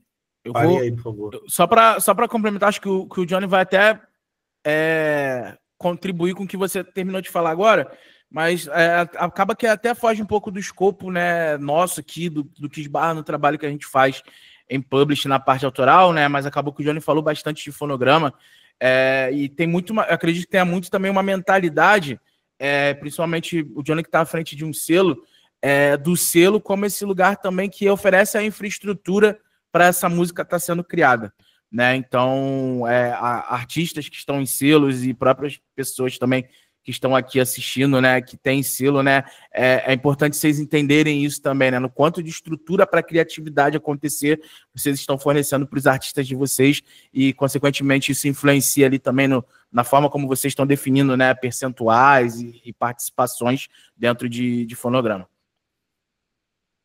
Johnny. Exatamente, bem pontuado, Marcão. Mas, de maneira geral, é isso. A gente busca sempre esclarecer, desmistificar e tentar da forma mais justa possível, né? Óbvio que a galera da parte burocrática, né? A gente que lidera, que está à frente da empresa, se não está necessariamente no X o tempo inteiro, sempre vai ter um adendo, porque a informação de quem fez o quê vem, né, do autor, do artista, enfim, da situação. E quando isso acontece, pô, 6 meses depois, você tem uma margem maior de erro, né? Então, dentro do possível, a gente tenta sempre trabalhar com o melhor cenário, que a música já sair 100% liberada, especialmente do que é de outros. Ou seja, se eu tiver alguém que não é da minha label, da Nada Mal, eu vou me preocupar muito mais do que alguém da minha label. Porque o da minha label, eu resolvo interno, ele não vai, né, querer derrubar, ele não vai querer Você tem fazer nada contrato? prejudicial. Exato. Agora, o de fora, eu não sei. O de fora realmente está na mão de Deus, a postura, a latência, tudo. Então, como o exemplo aí da Lovezinho, tudo que é de fora a gente prioriza. Prioridade é resolver quem é de fora, até por calendário, né? Que tudo bem que aqui a gente está num webinar autoral, mas quando a gente fala de lançamento, né, lançar uma música, o calendário, quando a música vai sair, quem vai estar, qual o papel desse artista no fonograma, lá nas plataformas digitais, tudo isso é debatido e pode atrapalhar com o lançamento. Imagina você ter esses problemas já de calendário e ainda ter o autoral também. Então você tem que resolver tudo bem antes, cara. E o autoral é mais fácil, porque o autoral não tem muita discussão de calendário, mas o fonograma tem, né? A parte do asset digital tem. Então, cara, você teve o esclarecimento do autoral, já anda com ele, dá marcha, e depois você chega com o artístico, né? O fonograma, enfim, e tal. Eu acho que esse é uma evolução, a gente vai continuar evoluindo. Eu acho que o mercado americano, que é o mercado, né, o do mundo, de volume, de streams, de dinheiro, ele ensina a gente, porque lá os caras, né, quanto mais dinheiro você coloca na mesa e perde, mais você pensa sobre o processo. Então, é o mercado que a gente olha e aprende. Essa questão que a gente debateu aqui, na verdade, é muito praticada lá fora, ela não é muito no Brasil, até porque o trap, né, é novo aqui. O rap não, mas o trap é novo. Então, as boas práticas, o melhor, né, o melhor caminho para a gente trabalhar, a gente descobriu apanhando, né, tendo problema e pensando como superar esses problemas. Mas é isso, acho que com tudo que a gente discutiu hoje, a gente consegue exemplificar e colocar aí a semente na cabeça da galera da importância das coisas e de entender essas coisas para segmentar, processar e operacionalizar isso para seu artista, para o seu selo, o que for, né? Basicamente isso. Não, o Johnny falou muito bem, assim, essa questão da gente olhar para os mercados que são mais estabelecidos, né, fora do Brasil. Eu acho que tem a questão muito, assim, talvez legislativa, né, porque a lei do direito autoral lá fora é vista de uma maneira, na Europa é de uma outra forma, aqui nos nossos vizinhos também, né, Latam, às vezes tem uma coisa ou outra ali que é diferente, mas é importante ter esse olhar mesmo para a gente se movimentar. Eu acho que hoje o caminho também tem essa questão também de termos mais agentes que atuam nesses gêneros musicais, né? Atuando também dentro do mercado. O Johnny vem de uma trajetória como engenheiro de áudio e é hoje sócio fundador de um selo, né? E aí, até para trazer um pouco disso, o Johnny está trazendo uns exemplos aqui do que ele lida no dia a dia do selo dele, que já tem uma infraestrutura também estabelecida, que tem o Emanuel fazendo lá os trâmites de clearance, tem uma equipe, né? E muitas das vezes também a gente está falando de selos que às vezes é ali o hustler ali de ter um homem só à frente, ou uma mulher só à frente daquela infraestrutura de selo. Então, são pontos muito preciosos que o Johnny está trazendo de uma perspectiva de quem já está, né, com uma equipe estabelecida. E para quem não tem essa equipe estabelecida, é importante estar atento a esses pontos, porque você vai ficar com aquela carga concentrada toda em você, que você não vai conseguir delegar, às vezes, para alguém conduzir esses processos de olhar o autoral, de estar com tudo resolvido antes do lançamento, né, do seu fonograma, ou da edição da sua obra dentro da sua editora, né? Então é importante ficar muito atento a esses pontos. E só para finalizar, né, quando eu falo que o beatmaker ele não vai ser compositor, quando ele está musicando a música depois, mas o autoral ele acaba sendo também um combinado. A gente está falando aqui o que é certo. Então, se eu fiz uma música com um Marcão e depois apresentamos para o Johnny fez um beat e a gente entendeu que a gente quer colocar o Johnny como compositor, a gente vai dividir o percentual. Talvez a gente divida o percentual dando 10% só para o Johnny e a gente ficando com a maioria porque a gente entendeu que foi legal a participação, vai ser legal a participação dele, de ter o nome dele ali na música, porque pode chegar em outros lugares. Então, também não deixa de ser uma combinação. O que a gente fala aqui é dentro do que é esperado no direito autoral. O autor é quem fez já é prática do mercado, né? É quem fez a letra e etc.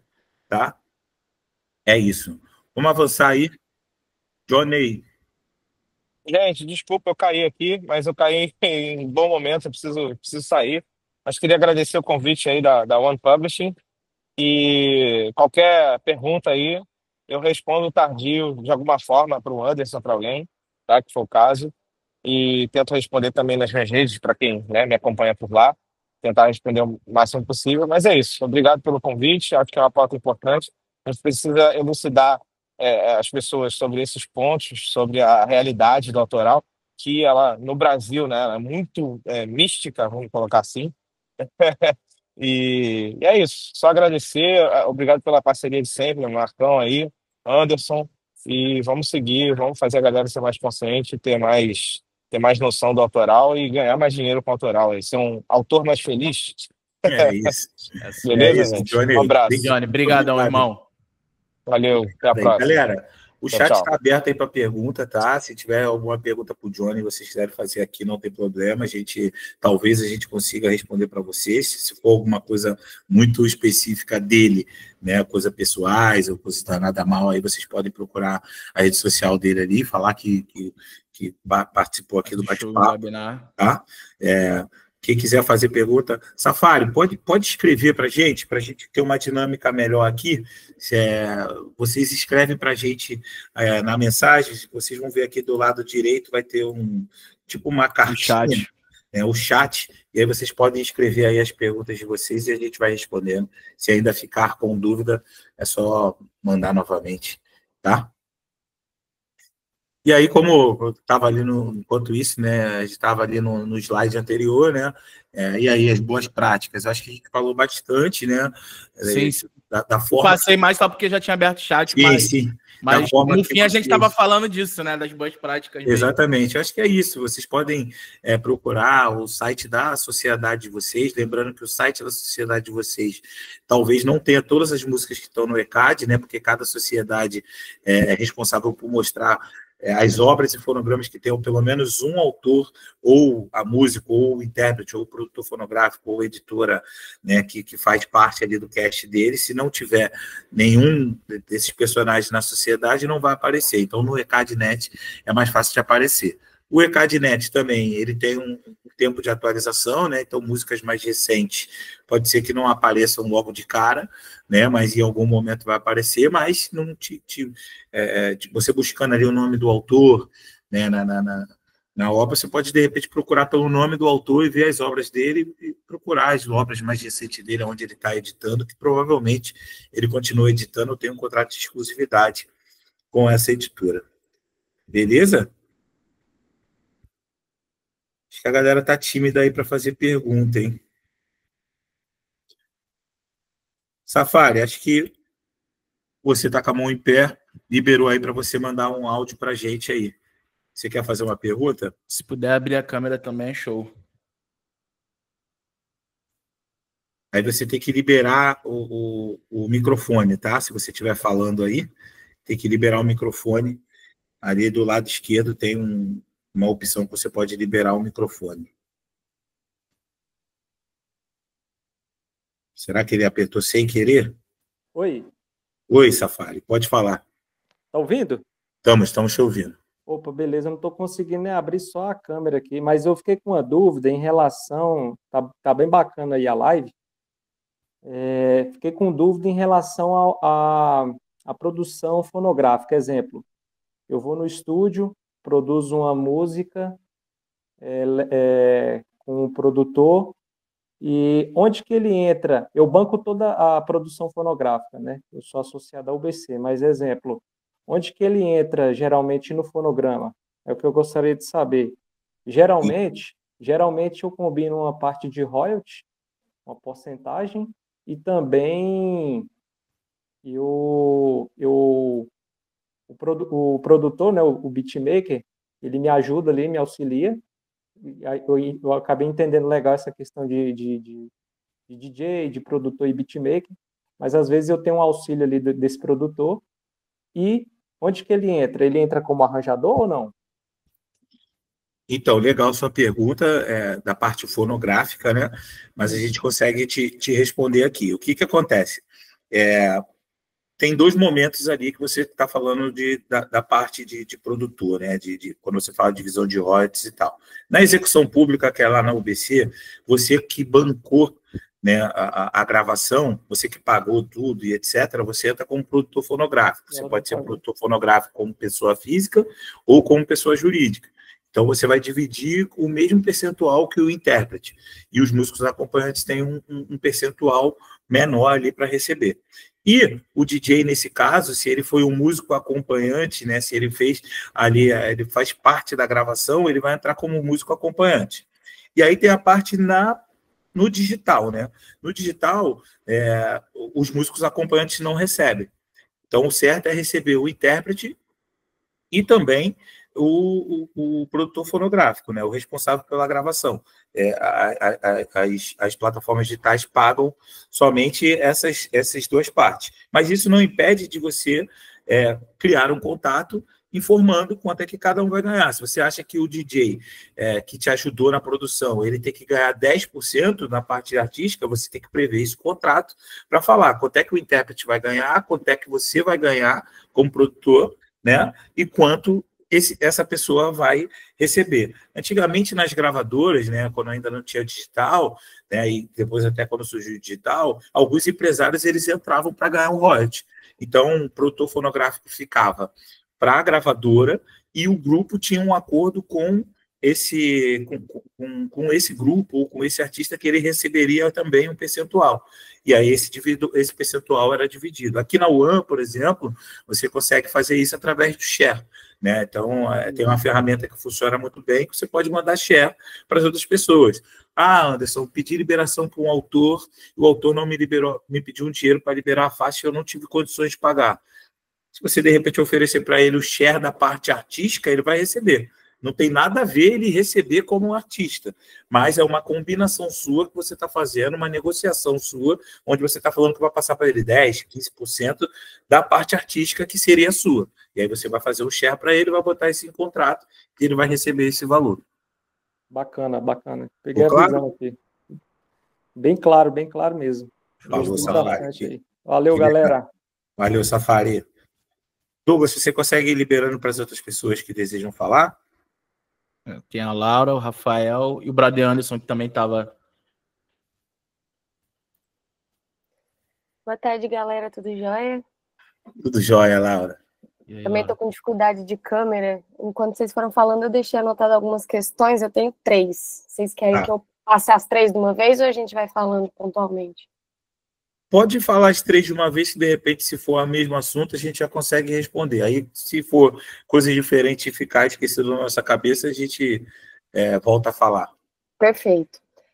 Eu gostaria de entender se em samples que não foram previamente autorizados, mas que tiveram os compositores da obra sampleada incluídas na obra original, se serve de alguma maneira como uma apresentação de boa-fé aos compositores originais na hora de fazer um acordo. Porque eu percebo que, principalmente no rap, no funk, muitos autores sequer têm editoras. E, às vezes, o contato com essas pessoas fica um pouco difícil. Se a gente consegue, entendendo o cenário como ele é de fato, se a gente consegue, de alguma forma, comer pelas beiradas, digamos assim. Entendi. Então, vou responder essa porque é interessante, e aí depois Muito você boa. faz as outras. O que acontece? A lei do direito autoral, a ferro e fogo, né? 9.610 de 98, informa que você precisa pedir a autorização prévia para utilizar a obra e o fonograma de uma pessoa. Né? Se existe aquele fonograma, existe aquela obra e você quer samplear, você precisa pedir autorização. E por que não se entende a boa-fé? Porque, de fato, é necessário que se peça autorização, porque pode ser que ele, vamos dizer, se o autor tem uma exclusividade naquela obra com aquele artista, ele não poderia te liberar aquela obra, e nem aquele artista estaria satisfeito ou te liberaria o uso daquele fonograma, talvez. Né? Pode ser que ele ache vantajoso ou não. E o grande problema disso, se a gente não levar a ferro e fogo, de falar da boa prática ali, de você não estar fazendo de uma forma maldosa, sim, porque você não conseguiu o contato, é porque os percentuais não foram divididos. Né? Você vai dividir tudo por igual, mas talvez o autor ele queira receber 50%, 90%. Talvez não esteja de acordo com as condições que os autores gostariam, né, no processo de liberação. Né? Exatamente. Então, assim, quando você pede liberação de uma obra, por exemplo, você vai gravar uma composição sem ser um sample e etc., os autores já dividiram aquele percentual. E aí você só vai procurar saber se o autor quer, se ele vai liberar, se vai ser sem ônus ou se vai ser com ônus.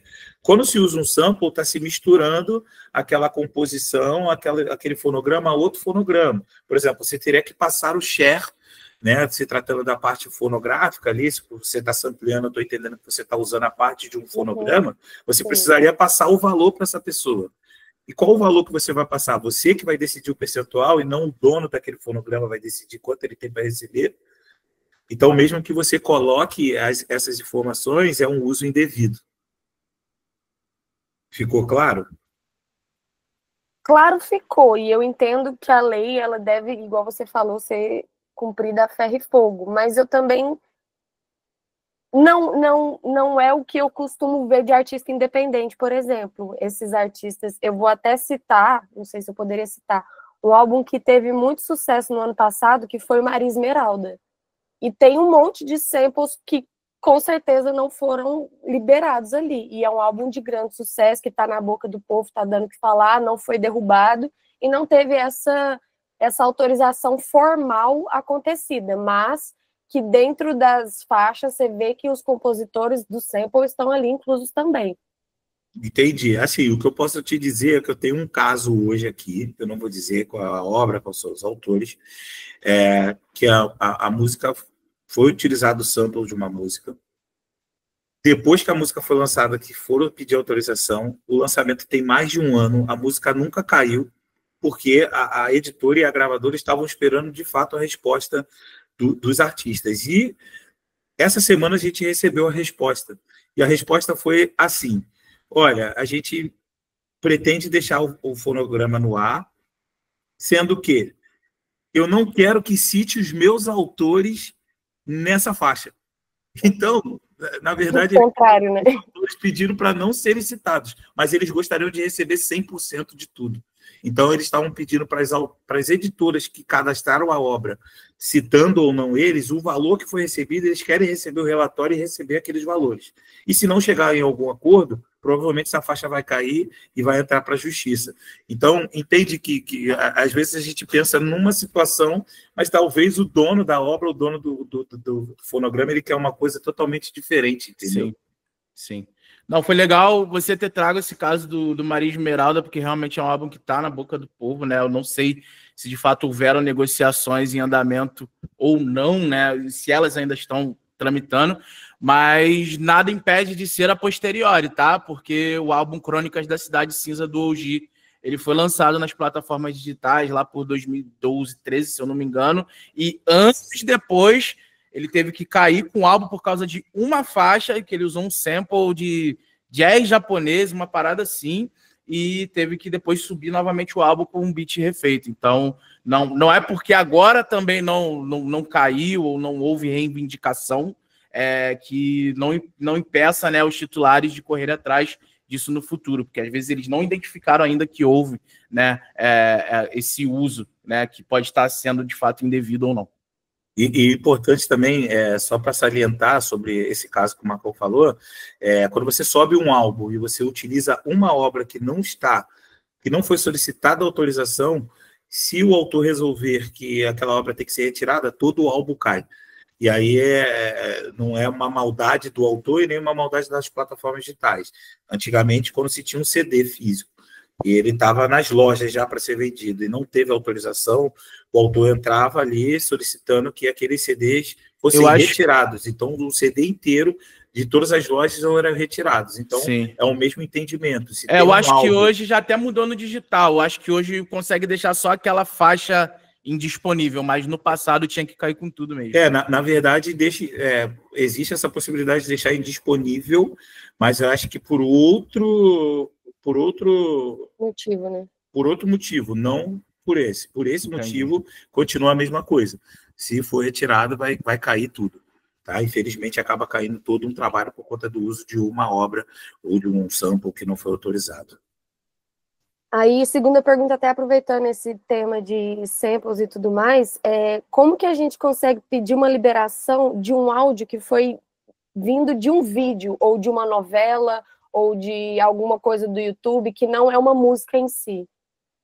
Tá, se for de uma novela, se for de uma emissora, então a emissora é detentora daquilo, você tem que pedir autorização para emissora. Se for do vídeo, você tem que saber a origem daquele vídeo para pedir autorização, porque aí a gente já não está falando de uma emissora que tem contrato com aquelas pessoas e ela é dona daquele produto. Porque aí você, de repente, vai estar usando o áudio de uma pessoa. Então, você teria que encontrar a pessoa e solicitar autorização. E aí, se o vídeo for considerado de uma segunda pessoa e aquela primeira pessoa liberou, você também vai ter que pedir, porque o áudio está saindo daquele vídeo. Então, você vai ter que pedir 2 autorizações para a pessoa que fez, que está falando, né? E para a pessoa que é dona daquela imagem. Igual aqui, se você de repente deseja tirar uma frase que eu falei para colocar numa música, né? Esse vídeo aqui, quem é o detentor é o OneRPM, é o One Publish, né? E a voz é minha. Só que eu trabalho para a empresa e tenho um contrato com a empresa. Então, a empresa vai me consultar pelo direito moral, né? Mas quem vai te dar a autorização final é a One Publish, né? Porque ela é dona do conteúdo.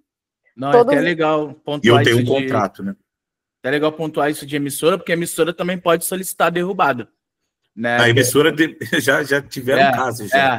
Tem um assim, que rolou nos bastidores, assim, não vou mencionar obra, mas era um áudio de reportagem numa música, na introdução de uma música, e esse áudio dessa reportagem ele tinha total influência no contexto da música, e aí anos depois que a música foi lançada, a música contribuiu enormemente para o sucesso desse artista, a emissora começou a tramitar internamente, falando com a editora, procurando nomes para iniciar a derrubada, e parece que a solução foi basicamente regravar a voz, tentando ali reproduzir aquele mesmo áudio de reportagem. Né? Foi uma solução que foi encontrada para a resolução, mas que também, só para trazer de exemplo mesmo, que também a emissora poderia solicitar a derrubada posteriormente. Né? Nesse caso, então, todas as ex-namoradas de trappers podem reivindicar seus direitos autorais nos áudios morais, utilizados. Principalmente morais. Exatamente. Vai todo mundo pedir. A última pergunta é: quando é classificado como uma citação? Tem algum limite de palavras? Por exemplo, seus olhos azuis da cor do mar me encantam. Eu poderia ser não considerada uma citação do Tim Maia, Olhos Azuis da Cor do Mar, mesmo que tenha sido propositalmente escrito nessa intenção? Você falou tudo. Se foi proposital, não tem como não falar que foi uma situação, né? Uma citação. Né? Você, de repente, vai poder utilizar uma frase que já foi falada, porque são frases, igual nota musical. Né? Você vai repetir a nota musical. Mas se está claro que você está usando, que você está citando, justamente a palavra, se está claro que você está citando, você tem que pedir autorização. De repente, a tua música esbarrou com outra, né? Eu tenho um caso até de uma música minha, que eu sou compositor também, que a gente fez uma música e a gente botou uma frase muito específica, só que resolvemos colocar na internet. Logo depois, surgiu uma música com a mesma frase. E aí pode ter sido coincidência, pode ter visto, e a gente ficou naquela ali e deixou passar, e na nossa música a gente só mudou. Então a gente não tinha música gravada, não tinha como dizer que era uma citação, pode ter sido uma coincidência. E aí o artista, quando quis gravar a nossa música, ele falou, cara, eu prefiro mudar, porque essa música está muito recente, de repente vai vir essa polêmica, e que a gente está copiando e etc.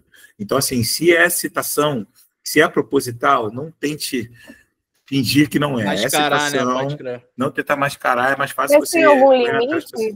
Porque, não tem exemplo, limite. Não tem limite. É igual quando falam de melodia, né?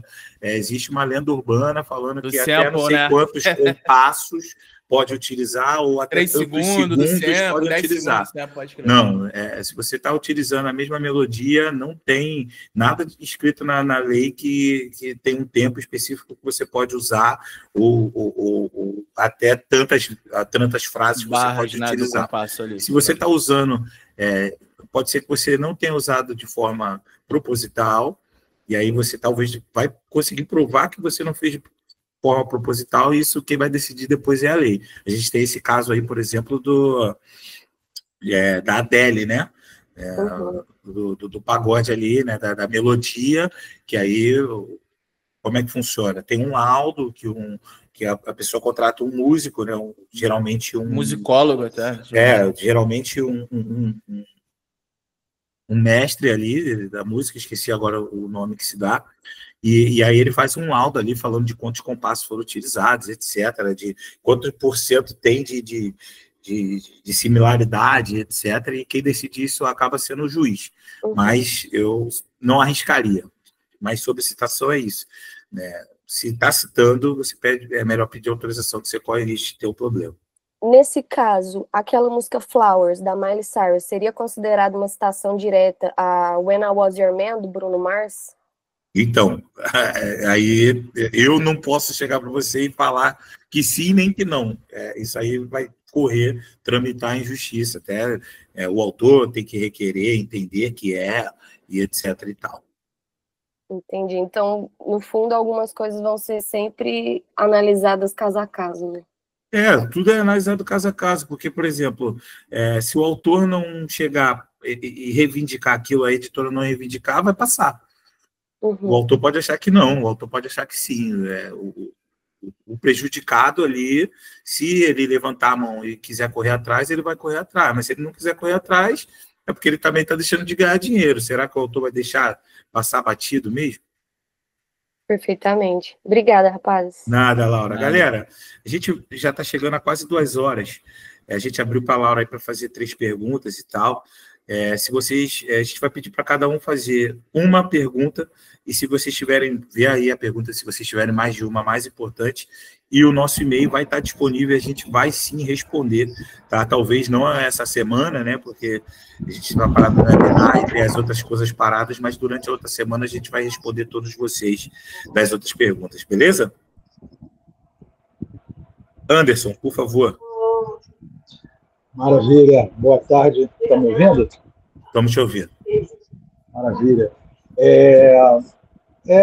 Em linha aí do que foi falado sobre citações, a Laura até comentou sobre citação de um áudio, de uma fala, de uma novela, ou algo assim, né? Quando não é música e quando não tem autor, né? Quando é relacionada a um programa infantil, um programa musical ou a um time de futebol, para quem pede autorização, é a mesma coisa? Então, um programa infantil você vai ter que saber quem é responsável pelo aquele programa, né? Então, você vai conseguir ver ali nos créditos, etc., quem é responsável. Se for a Disney, você vai ter que pedir para a Disney. né? Assim como a Disney não autoriza o uso do Mickey e por venda de camisa, né? Tem que pedir autorização. Se você fizer sem autorização, né? Eles vão te processar, né? E time de futebol depende do que você está falando. O hino de futebol, eles têm compositores, por exemplo.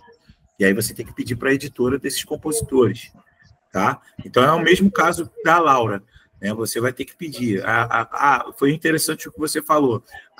Essa frase não tem um compositor, mas existe uma pessoa que falou. Mas, Anderson, falo em relação no caso do time do futebol, não é citação de um hino. Narração. De falar do time. Não, de falar de um time. Falar do time, entendeu? Falar de time não tem nenhum problema. Se você falar como já foi feito, eu sou o Flamengo e tenho uma nega chamada Tereza. Não tem problema nenhum. Você pode falar, porque você pode falar até de outras pessoas. Se você falar E nome de jogador também, um exemplo. Se falar de um nome de jogador. Não tem problema. Se você falar, a gente é uma dupla tipo Romário e Bebeto 94. Você está citando pessoas, isso não tem problema. Você está falando o nome de pessoas. Show. Tá? Tá, então, assim, o nome de programa, tipo Altas Horas, Caldeirão do Hulk, né? Isso. Isso também não tem? Não precisa... Não. Se você falar, se eu estava sentado no sofá, vendo o Caldeirão e lembrei de você, não tem problema nenhum. Pô, vamos mais além, cara. Se citar o nome de um personagem de uma novela, também não? Não tem problema. Bom, muito bom. Liberado a citar. Show, beleza. Então tá. Falou? Valeu, obrigado. Um abraço, tchau. O Desejo estava com a mão levantada, mas acho que ele caiu. Aí agora seria o Bruno. Oi, gente, boa tarde. Valeu pela live aí, muito foda, muito bom. Obrigado. Rapidinho, assim, acho que eu perdi essa informação, queria entender se o produtor da faixa, sei lá, eu compus a música inteira. Cheguei lá e eu também já tenho a ideia melódica, mas o cara tornou a minha ideia em realidade ali no som. Ele entra como compositor? Isso ficou um pouco incerto pra mim na minha cabeça, que eu acho que eu não lembro se vocês falaram exatamente isso. E outra coisa rapidinho que eu queria entender que vocês... Agora com IA, né, tem um amigo que fica fazendo... Ele escreve a música, manda lá, e IA faz a melodia toda, não sei o quê. Como que isso entra também nessa questão de direito autoral, se não foi a pessoa que fez aquilo, sim, uma inteligência artificial? Tá, vou começar pelo assunto da IA. Hoje as plataformas elas estão conseguindo identificar quando uma melodia é feita por IA, tá? Então, uma música feita por... se você fez uma letra e você pediu para a IA criar a melodia, né, não é considerado uma música, não tem como não considerar, mas não teria como você pagar os direitos autorais para a IA, né? Então, hoje as plataformas, por ter esse problema, as plataformas estão identificando, né, que essa música foi feita através de IA e estão derrubando, né, porque não existe uma lei que diga que um pagamento pode ser, um compositor pode ser uma empresa, né? Então, quando a gente está falando de IA, a gente está falando de uma empresa. Uma empresa ela pode comprar os seus direitos e começar a receber por você, mas por direito moral sempre vai estar o seu nome lá como compositor e ela vai estar recebendo. Agora, a IA, músicas com utilização de IA, elas ainda não estão previstas em lei, e estão sendo detectadas, né, pelas plataformas ali para impedir que essas músicas fiquem distribuídas, tá? E sobre a parte que você... Deixa eu só complementar essa visão. Você tinha levantado a mão. Não, é porque eu acho que não está fazendo mais o som da notificação. Mas, assim, o que o Anderson trouxe é muito válido, Bruno, mas eu acho que é muito aconselhável ficar atento aos termos de serviço da plataforma de IA que vocês estão utilizando para extrair essas melodias. Por quê? Como ainda é um assunto novo, acontece muito dessas empresas operarem nas zonas cinzentas da lei. E aí, tendo em vista que a lei nos Estados Unidos é uma, a lei na China é outra, é importante identificar, às vezes, o território onde essa ferramenta, esse site foi desenvolvido, os termos e políticas de uso, porque mesmo que hoje, né, dentro do que é o entendimento de que empresa não entra na composição, pode ser que tenha uma cláusulazinha lá no termo, nas linhas pequenas lá, que fale que, sei lá, algum momento no futuro, caso haja mudança na legislação do direito autoral, podemos reivindicar posteriormente, tá? Digo isso porque vejo alguma coisa ou outra em grupos assim que a galera discute sobre isso, e aí é sempre bom, né, da mesma forma que a gente falou aqui sobre compra de sample pack, é sempre bom dar uma olhada nos termos de serviço para poder ficar atento de lá no futuro, né, alguém querer correr atrás desse barulho. Show de bola, Marcão. E sobre a sua segunda pergunta, Bruno, uma coisa tem que ficar bem entendida, né? Se você já tem uma música criada e você está levando para o produtor, e o produtor ele vai tirar aquela música, e eu posso falar isso até por mim, né? Eu sou um compositor que eu sou letrista, e eu crio melodia, mas eu crio melodia de cabeça. Já aconteceu de eu mandar a música, por exemplo, para um guieiro. O que é o guieiro? É o cara que faz a guia da tua música para você poder apresentar para os artistas. E ele modificou um pouco aquela melodia e melhorou aquela música. Então, de fato, ele faz parte daquela composição. Só que tem guieiro que não faz questão de entrar. Às vezes ele nem gostou da música, ele só melhorou porque, de repente, alguma coisa que você fez não estava se encaixando numa nota e ele teve que modificar. E ele entra em contato falando, pô, posso fazer isso aqui? Porque o que você está cantando para mim, eu não estou conseguindo achar numa nota aqui dentro do violão. Então, eu acredito que se ele quiser entrar como compositor, sim, ele pode ser compositor porque ele está alterando a sua música, ele está mexendo na sua música. Se ele mexeu numa métrica da sua música, ele está mexendo na sua música. Eu acredito que ele está compondo com você. Agora, se você tem uma música pronta e essa música ela chega no produtor, para ele produzir aquela música e ele vai repetir exatamente o que você vai fazer, ou vai mudar somente para ficar mais confortável para o cantor, né? Ele vai mexer ali no tom da música, ele não está mexendo na música, não tem por que ele entrar como compositor. Acredito que é respondido, mas se você fez uma outra pergunta, você... Então, independente se o cara escreveu, letrou, ele entra por ter mexido numa melodia, é isso? Sim, porque a melodia também é música. Então, por exemplo, eu sou letrista, eu tenho amigos que só fazem melodia. Eles me mandam a melodia e eu boto a letra em cima daquela melodia. Então, ele fez a melodia, existe uma música e eu letrei aquela música.